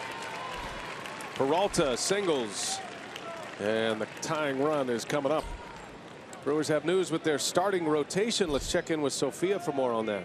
Well, after his final minor league rehab start Saturday night in AAA with the Sky Sox, Junior Guerra got a good report, and he's ready to go to rejoin the rotation. Craig Counsell said earlier today he will start Friday night in Pittsburgh. So after the team's off day on Thursday, it'll be Guerra on Friday, Jimmy Nelson on Saturday, and then Chase Anderson on Sunday. So Nelson will get an extra 2 days rest, and everybody else will bump back a day. And when you've been around the circuit like Junior Guerra, and you've been in the minor leagues as long as he has, as much as he wanted to go down there and have a rehab start and get the feel back, you want to get out of the minor leagues as fast as you can. And not go back. Yeah, that's how good he's been. Look at that earned run average, 293, a 7-3 record, and He has been a nice surprise this year for Milwaukee. Who would have thought? For a team that's 18 games under 500, a winning record when he's on the mound at 11-6.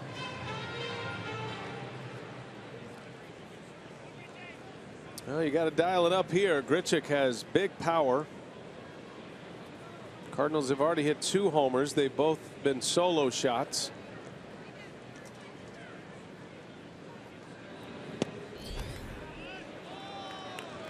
Two and 0 the count on Grichuk now. Same pitch was called on Molina, not called on Perez, and wasn't called on that pitch right there for Knebel.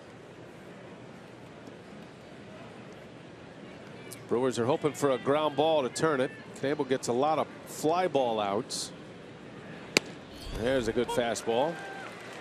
96 on the outside corner for strike 1.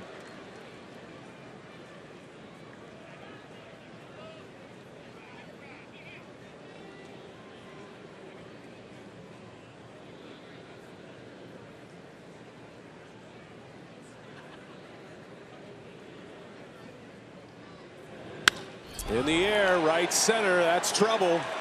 Neuenhuis looks up, and just like that, we are tied. Randall Grichuk, 2-run homer, his 19th of the year, and it's 5-5. Can't put yourself in fastball counts. This Cardinal team can bash, and Grichuk takes them to the opposite field, way back. There's no doubt about that one. A 2-1 fastball. And Grichuk ties it up. That didn't take long.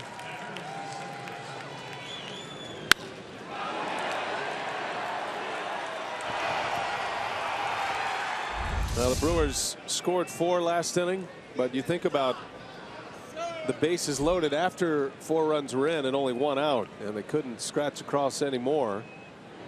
And just like that, the Cardinals tie it. That's over the head of Carter. Wong into right field with a base hit.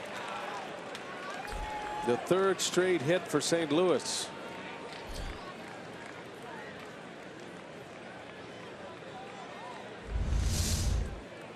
Well, and all the hits coming on fastballs. That was a pitch in off the plate. And Colton Wong able to pull the hands in, get enough of it, get it over the head of Carter.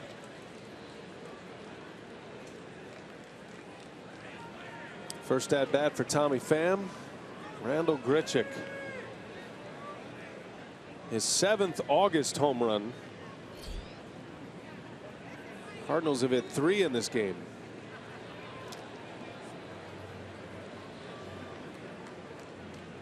And Brewers bullpen getting busy.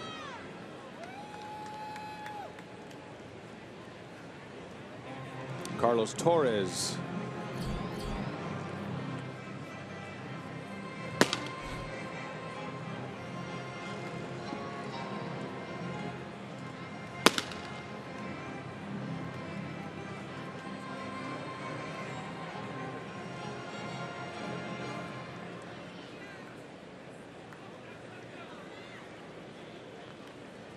Pham, first at bat.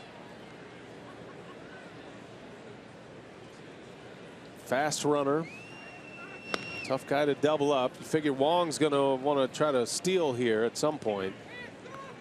It's one of their few stolen base threats. And Corey sometimes can take a little bit of time to get rid of that baseball with that high leg kick.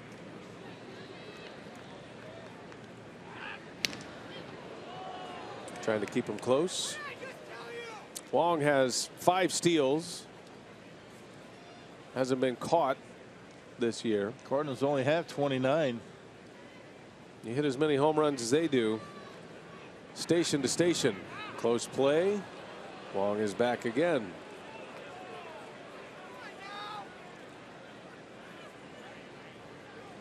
Eighth inning. Cardinals just got a 2-run homer from Randall Grichuk after the Brewers scored 4 to come back and take the lead.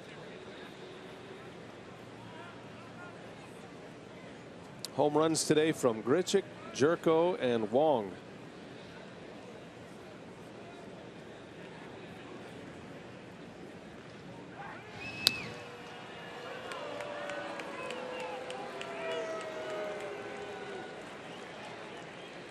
Well, if nothing else, it takes a little starch out of the legs of Wong. Yeah. Having him dive back. It's not going to keep him from running, though. Might slow him down a bit.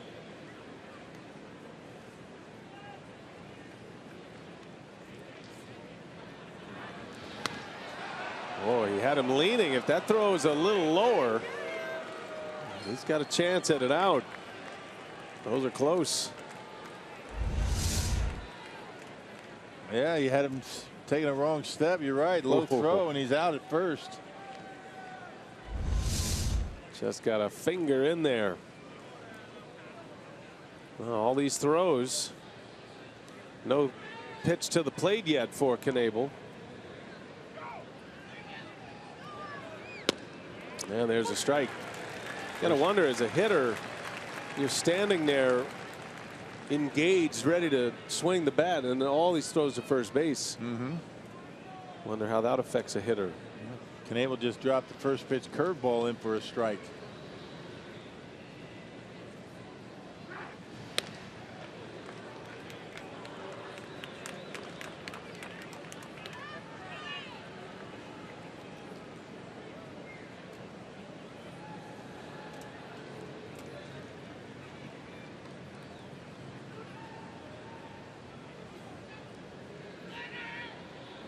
There he goes. Swing and a miss. Maldonado's throw bounces into center field, and Wong is on his way to third.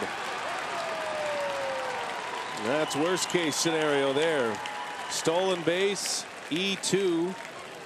And the go ahead run is now 90 feet away with one out. And Maldonado tried to throw it from his knees. He short hopped Jeanette at second base.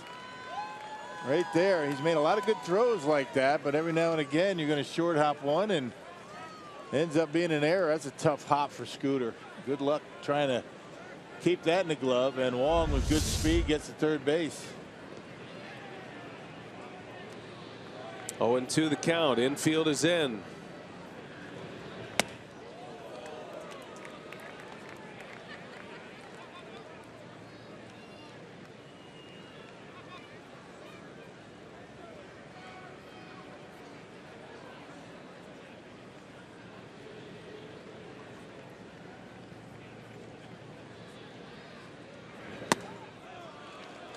Two.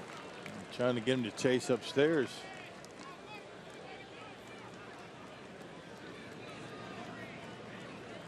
Cardinals have had 3 consecutive batters reach.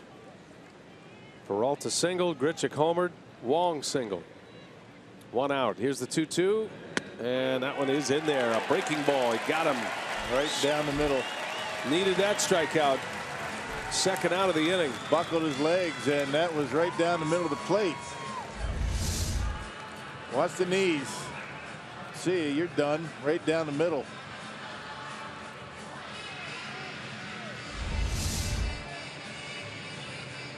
So 2 outs. Top of the order now. Matt Carpenter. Not sure you want to pitch to this guy. Gonna walk him. Not a bad idea. Certainly 1 or 2 guys that every manager for the opposition defines as the player you don't want to allow to beat you. That's Ryan Braun for the Brewers, and Carpenter has emerged as that guy for St. Louis. Might be tops on the list in this lineup. Problem is, Jerko has been on fire, and he's due next. 2 hits and a homer here tonight. But then the pitcher's up after him.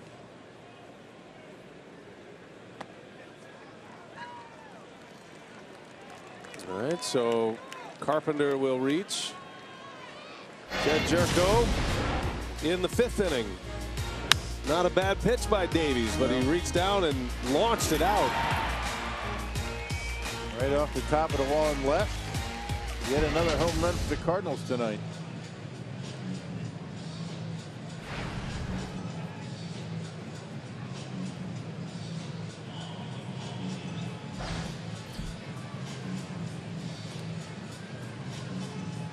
Well, whatever was lost for Jerko for those couple of years, he has found it in St. Louis in the second half. Sitting on 23 home runs now. On 3 times tonight. 5-5 game, 2 outs. We're in the top of the 8th inning at Miller Park. And Jerko on the ground. That is a foul ball.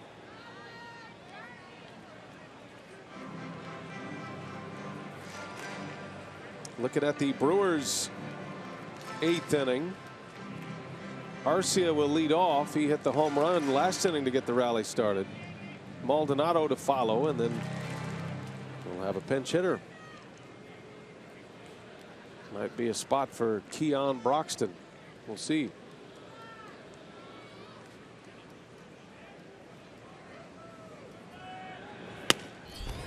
Strike 2.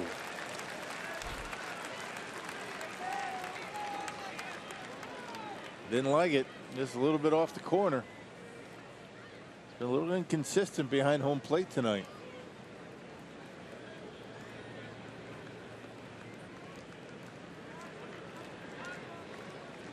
A lot of pitches for Knebel in his 8th, giving up the 2-run homer to tie. This will be number 25 coming. First and third, 2 gone. Knebel deals. Jerko takes a ball. About the same spot.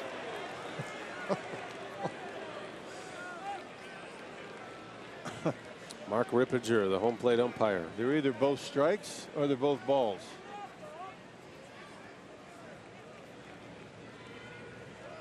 And now it's 1-2.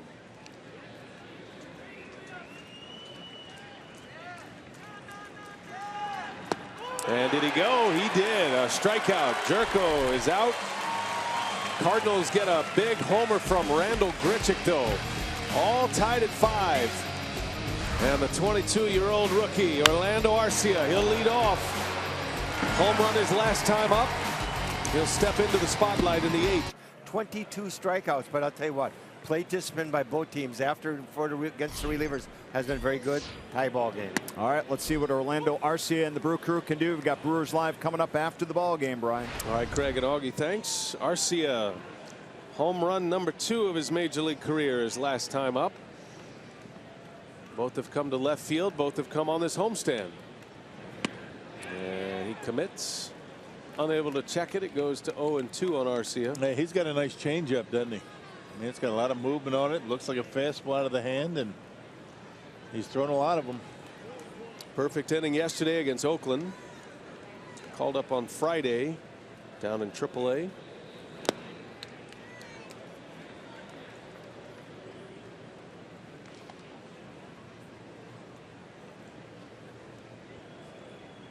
Miguel Sokolovich.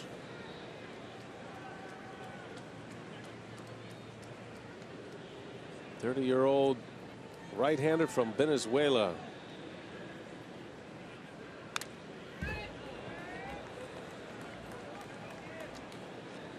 Against a 22-year-old shortstop from Venezuela.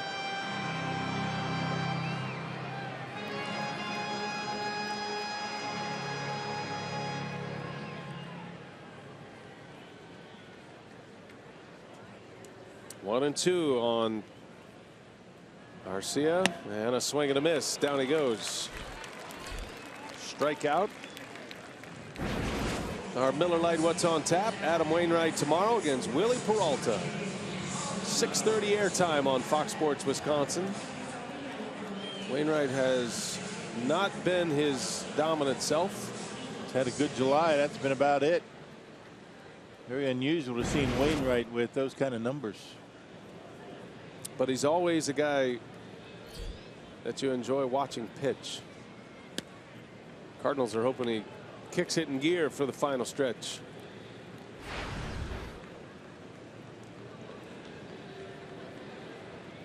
Maldonado walked and scored in the 7th inning, scored the tying run. Maybe most importantly in that inning, went first to third on a single to right by Santana.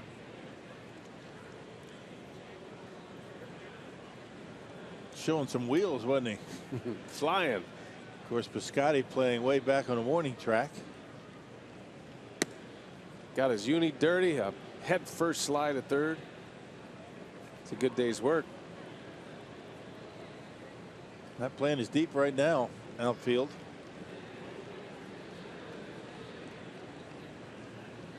2 balls and a strike.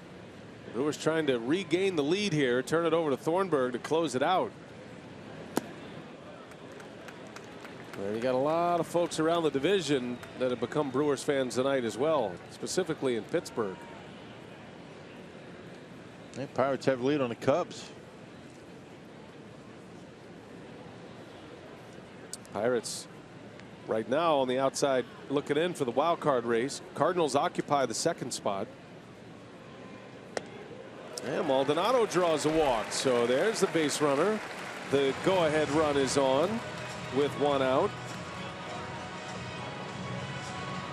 That's what it looks like in the National League. You figure one of those 2 spots is going to come out of the West. Dodgers or Giants.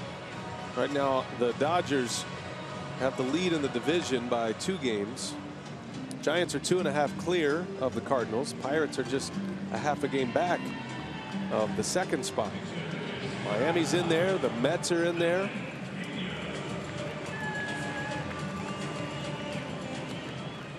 Well, with a man on instead of Jake Elmore, who was in the on-deck circle.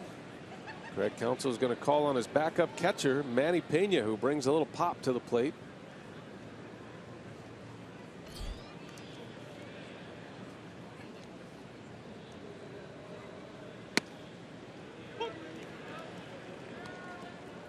Pena at AAA this year at Colorado Springs hit .329, 5 homers, 43 RBIs. He was an all-star in the Pacific Coast League. Facing one of the better relievers in the Pacific Coast League in Sokolovic. 0-2 the count. You got Maldonado on first base. Kean Broxton's on the bench. You figure now they use Pena. I guess if you pinch run for Maldonado, you got your catcher in the game already. Well, maybe he gets to second base. If Maldi gets to second base, you might see a pinch runner. He's been good as a pinch hitter. His only career home run came as a pinch hitter. He's down 0-2 though. And a called strike 3. Down he goes. Strikeout number 2 for Sokolovic. He got him on a breaking pitch right there. It looked like a slider right on the corner. A 3-pitch strikeout. It's his 3rd overall, 2nd of the inning. 2 outs, runner at first. And here comes VR, who has blistered the ball twice in his last 2 at-bats. Both doubles. RBI double his last time up. One is a right-handed hitter, the other is a lefty.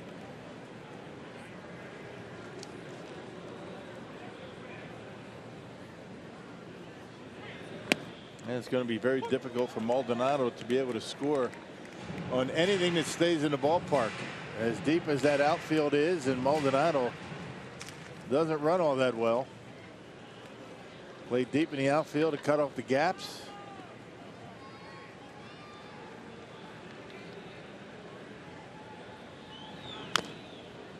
It's kind of the thing. I mean, you can't waste a position player when you only have 4 on the bench. You don't have the luxury of being able to put Broxton in there. Then you're only left with 1 on the bench. You have your other catcher in the game all of a sudden. You're kind of painting yourself in a corner if you do that. I see Counsell checking his numbers. Keeps his relievers workload in there in their last 10 days and all the hitter matchups, the splits.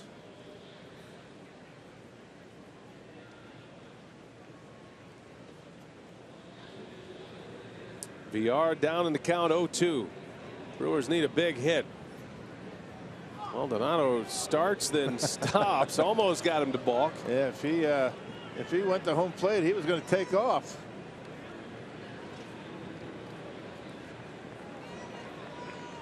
Sokolovic calmly steps off. There he goes. And a swing and a grounder foul. Maldonado feeling frisky tonight.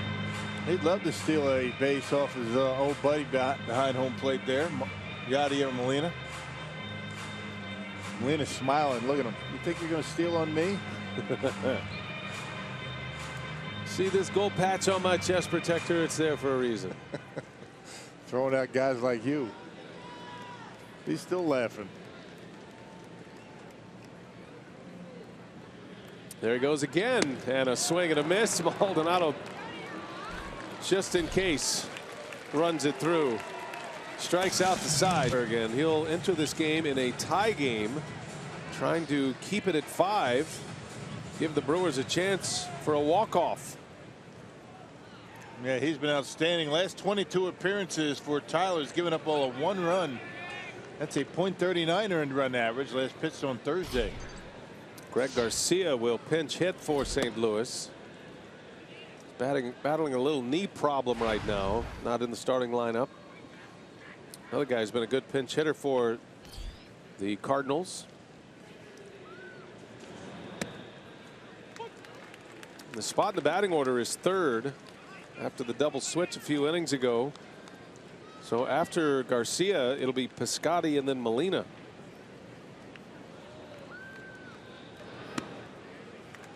One and 2 the count.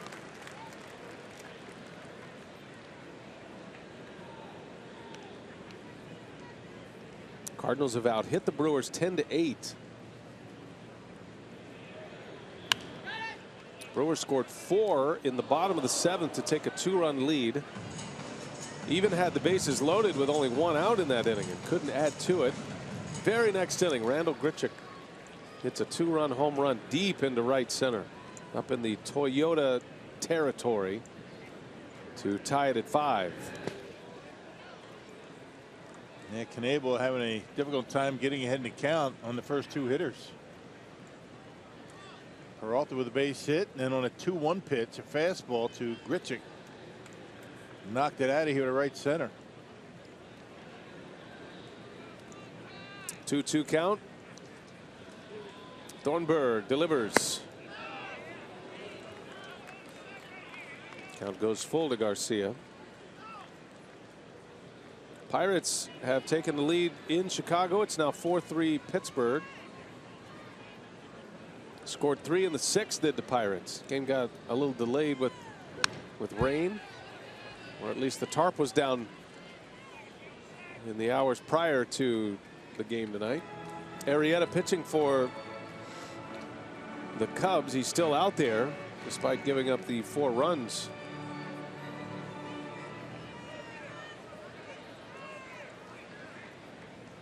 Full count. Into left, slicing. That's going to get down. Braun able to cut it off, but Garcia on his way to second with a double. This guy just keeps delivering off the bench for Matheny. That was a good battle against Thornburg. Got a pitch up and away, just dumped it down the line and left. And check it out on a full count. Up and away, centers on it, gets on top of it, and lines it down the left field line. And knee problem or not, he's able to cruise on into second base.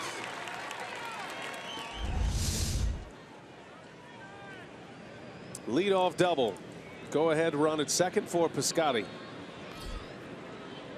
Cleanup hitter tonight.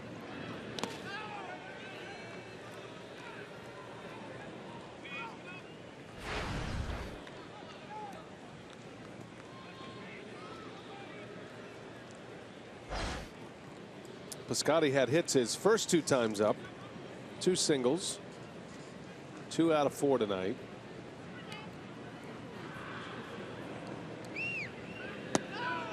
Another guy in this Cardinal lineup with big power. Yeah, very good opposite field power. Guy likes to use right center.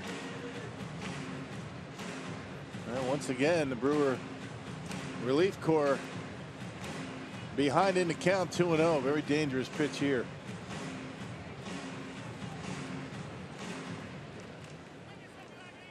Piscotty burst onto the scene last year. Final 63 games of the season. He was great in the postseason. Cardinals lost their postseason series in 4 to the Cubs. But Piscotty proved he was a big game player Had 6 hits in the 4 games, including 3 home runs. He had 375 in that division series last year. There's a strike. 3-1 to count. I'm surprised he wasn't swinging on 3-0 there.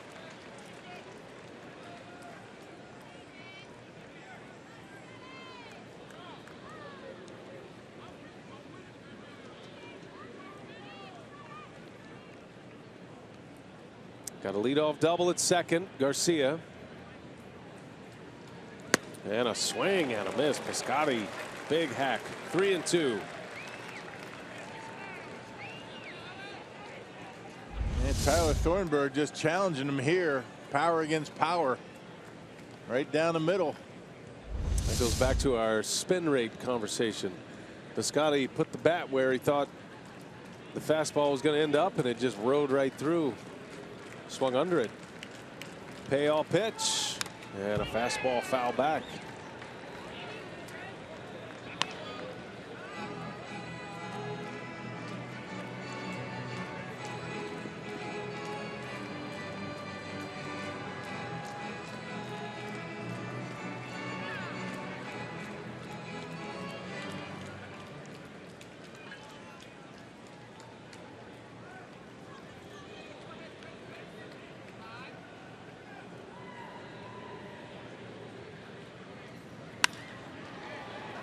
A little late on the fastball.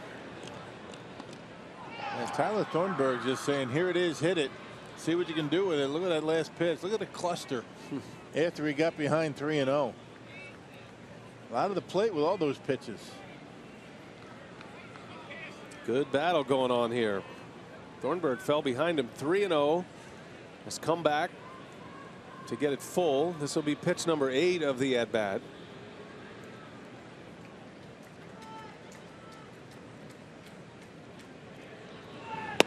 And a fastball missed. Piscotty draws the walk. 2 on now. Nobody out. Close pitch. That's the one that hadn't been called all night. Well, maybe once. Got Molina on it. Well, Counsell on his way out now. I don't think he's out to make a pitching change. He's bringing all of his fielders in. They're talking about a bunt. Seeing if Molina might drop down a bunt here. What he wants to do. What kind of a play they want to put on.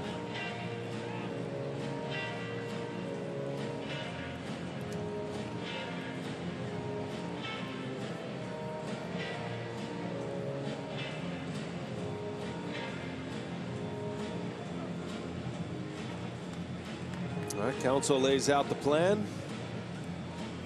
The fact that Molina does not run well, I'm sure it gives Counsell an idea that there's a double play in here somewhere if he does in fact bunt. But he's also got such good bat control, they might not be bunting at all. See what he does. Counsell still moving the infielders. Molina's grounded into 15 double plays. Thornburg needs one here. 2 on, nobody out. Tie game, 9th inning. And he does show bunt. And it's in there. It looks like they're using the conventional bunt defense, at least on the first pitch, with VR staying put at third. Carter crashing, and third baseline is the responsibility of Tyler Thornburg. Molina squares, gets it down. Thornburg will play it, go to third, and out there, throw to first, and he throws it away. And coming around third and in to score is Piscotty. Boy, they had the double play perfectly set up, but a bad throw from VR, and the Cardinals have taken the lead. Making mistakes. The Brewers making mistakes. That was not a very good bunt by Maldonado, or I should say Yadier Molina. A good throw gets him at first base. And Piscotty able to score all the way around from first base. Oh, what a tough break for Tyler Thornburg. And the Cardinals take the lead. Yet another error for Jonathan VR. He's the league leader in errors. It's already his 8th at third base, 25 overall. That leads the majors, actually. And here is Peralta. Well, it's just a punch in the gut. Counsell goes out. He sets up the play. You've got a chance to turn 2. And it's right in front of you.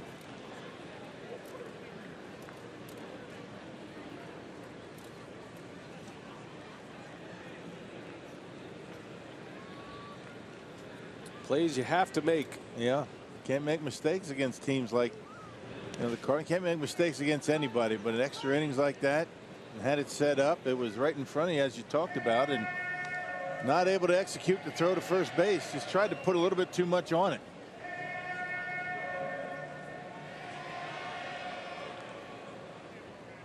A lot of good in VR's game, but certainly some areas where he'll have to clean up.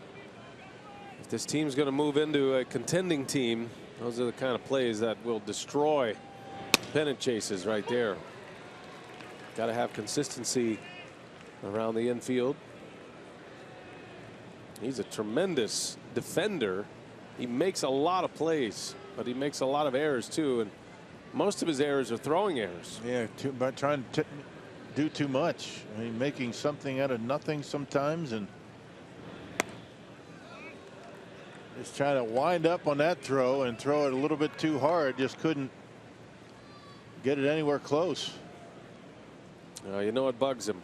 It's a position change. It's an unusual look over there at third base. He hasn't played a whole lot of third base in his career. Only started doing that the last couple of years regularly.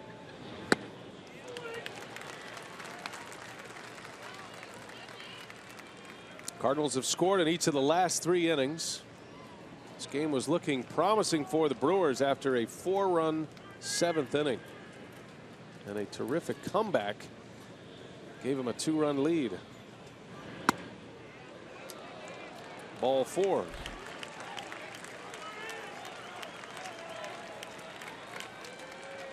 Well, now you start worrying about pitch count with Thornburg. There's only been 1 base hit in this inning. That was that leadoff double by Garcia. A couple of walks, an error. And Rob Scahill getting loose.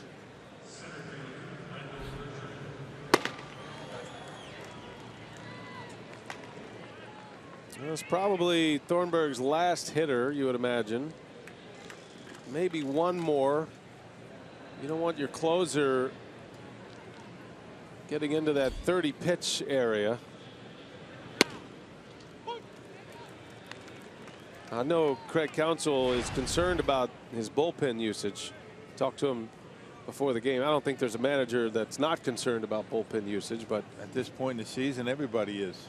The fact that the starters are not going deep in games. Davies has been your only chance to get into the 6th or 7th. Davies was lifted in the 7th tonight.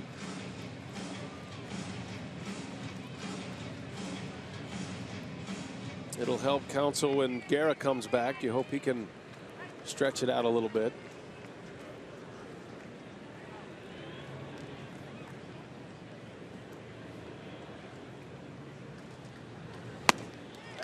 And down goes Grichuk, a strikeout for Thornburg. And so that was a quick result there. And got him on a high heater. Fastball just at the top of the strike zone and got the strikeout. So Counsell going to let it ride here. 2 outs. And Colton Wong coming up. And I'm sure this will be Thornburg's last hitter now. 2 on, 2 out. Yeah, because now you got to be concerned that too many pitches tonight. He might not be able to go tomorrow.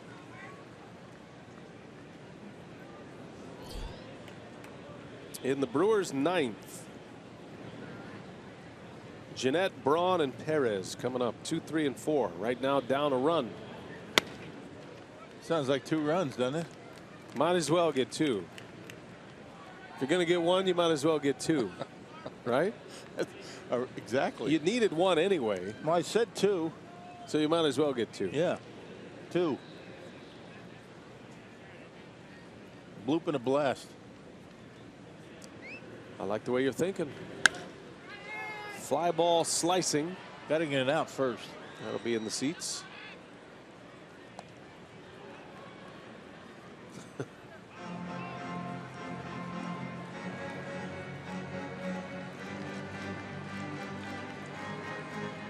.30 pitches for Thornburg. Should have had a better fate, though. There was a double play right there for him. A throwing error by VR. Ground ball. Jeanette's over. Tough hop. And he'll make the play to end the inning. All right, so a run is in. Costly error. Let's see if the Brewers can come back. 2-3-4 coming up. Down a run. Bottom of the ninth. Coming in 1-0. In the pitch. He's been terrific for the Cardinals. 13 out of 16 and has really settled down the ninth inning after Rosenthal. He took the job from Rosenthal. Yeah, look at the strikeout numbers. 86 strikeouts in 67 innings. You talk about changeup. He's got a dandy. Very good changeup. Locates his fastball well. Great closer in Korea first, then Japan. The final boss is his nickname. And he's been just that for the Cardinals. Ironically, it's the same nickname that we have for Rock here in our television crew. Right. The final boss. Jeanette starts it, and strike one from O.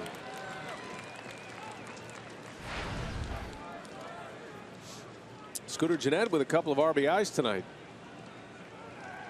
2 hits his last 2 times up. 0-2 the count.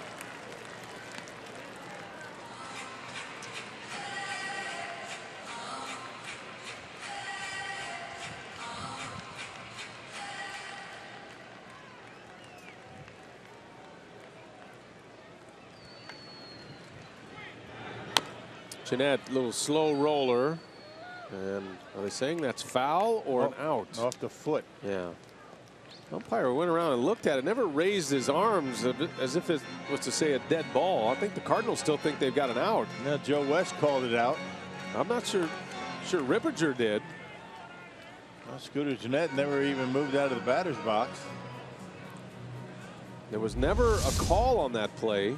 Let's see, does they hit him in the foot? Check it out. Pretty close. I would imagine they're calling Scooter out if they're circling the wagons here. No umpire raised the hands for a foul ball. And so the crew chief is gathering the intel. It's not reviewable here.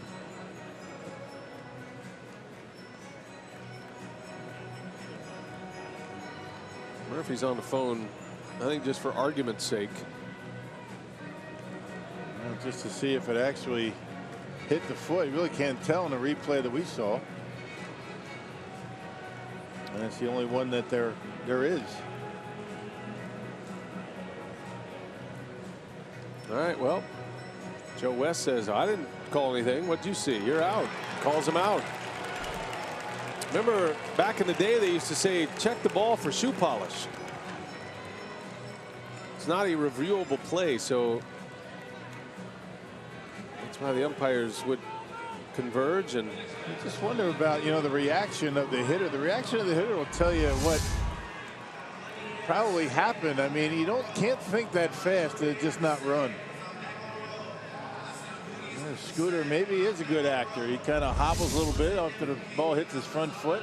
There's a couple things there. You saw Jeanette hobble, and you saw Molina reach back for a baseball. Right. As if that's a dead ball, a foul ball. And at any rate, it's an out. And here is Braun.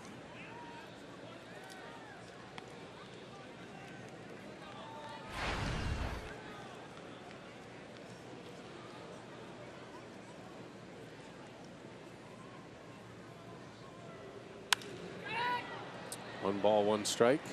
I don't know if you could hear that or not. That's the second time a foul ball has gone into the seats on the right side. And Matt Carpenter, who's playing first base, as soon as it leaves the bat, he goes, I got it. And it's 50 rows in the stands. I heard that the last time. And he said it again. I mean, if anybody was going to catch it, it'd be him, right?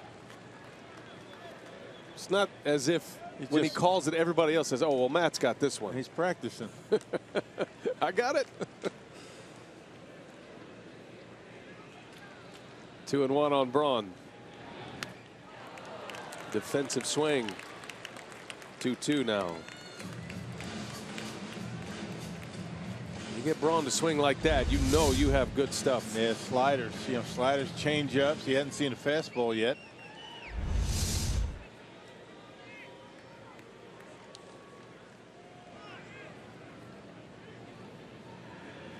And he got him. Strikeout. 2 up, 2 down.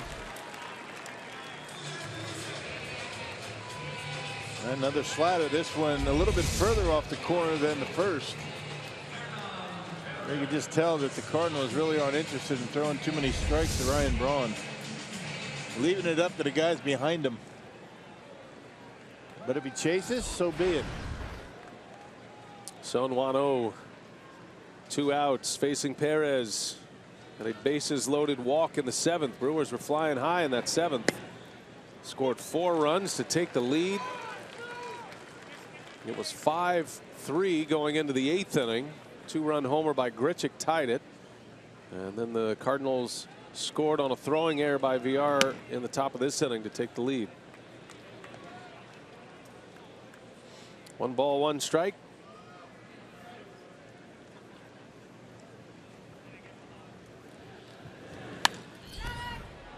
Did you hear? Yeah, I heard it.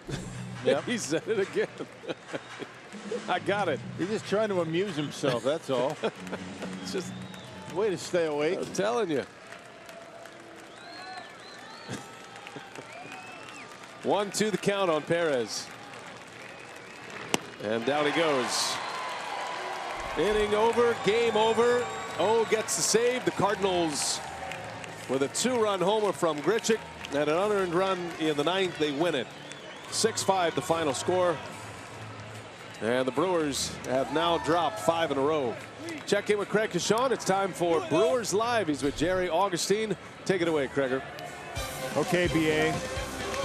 Well, it looked like this one was going the Brewers' way there in that 7th inning, but the Cardinals come back, then win it in the 9th inning. 6-5 is the final here. We'll hear from Craig Counsell, get you set for Game 2. As always, and the pitchers, the starting pitchers in this one, a strikeout night. We'll talk about that next.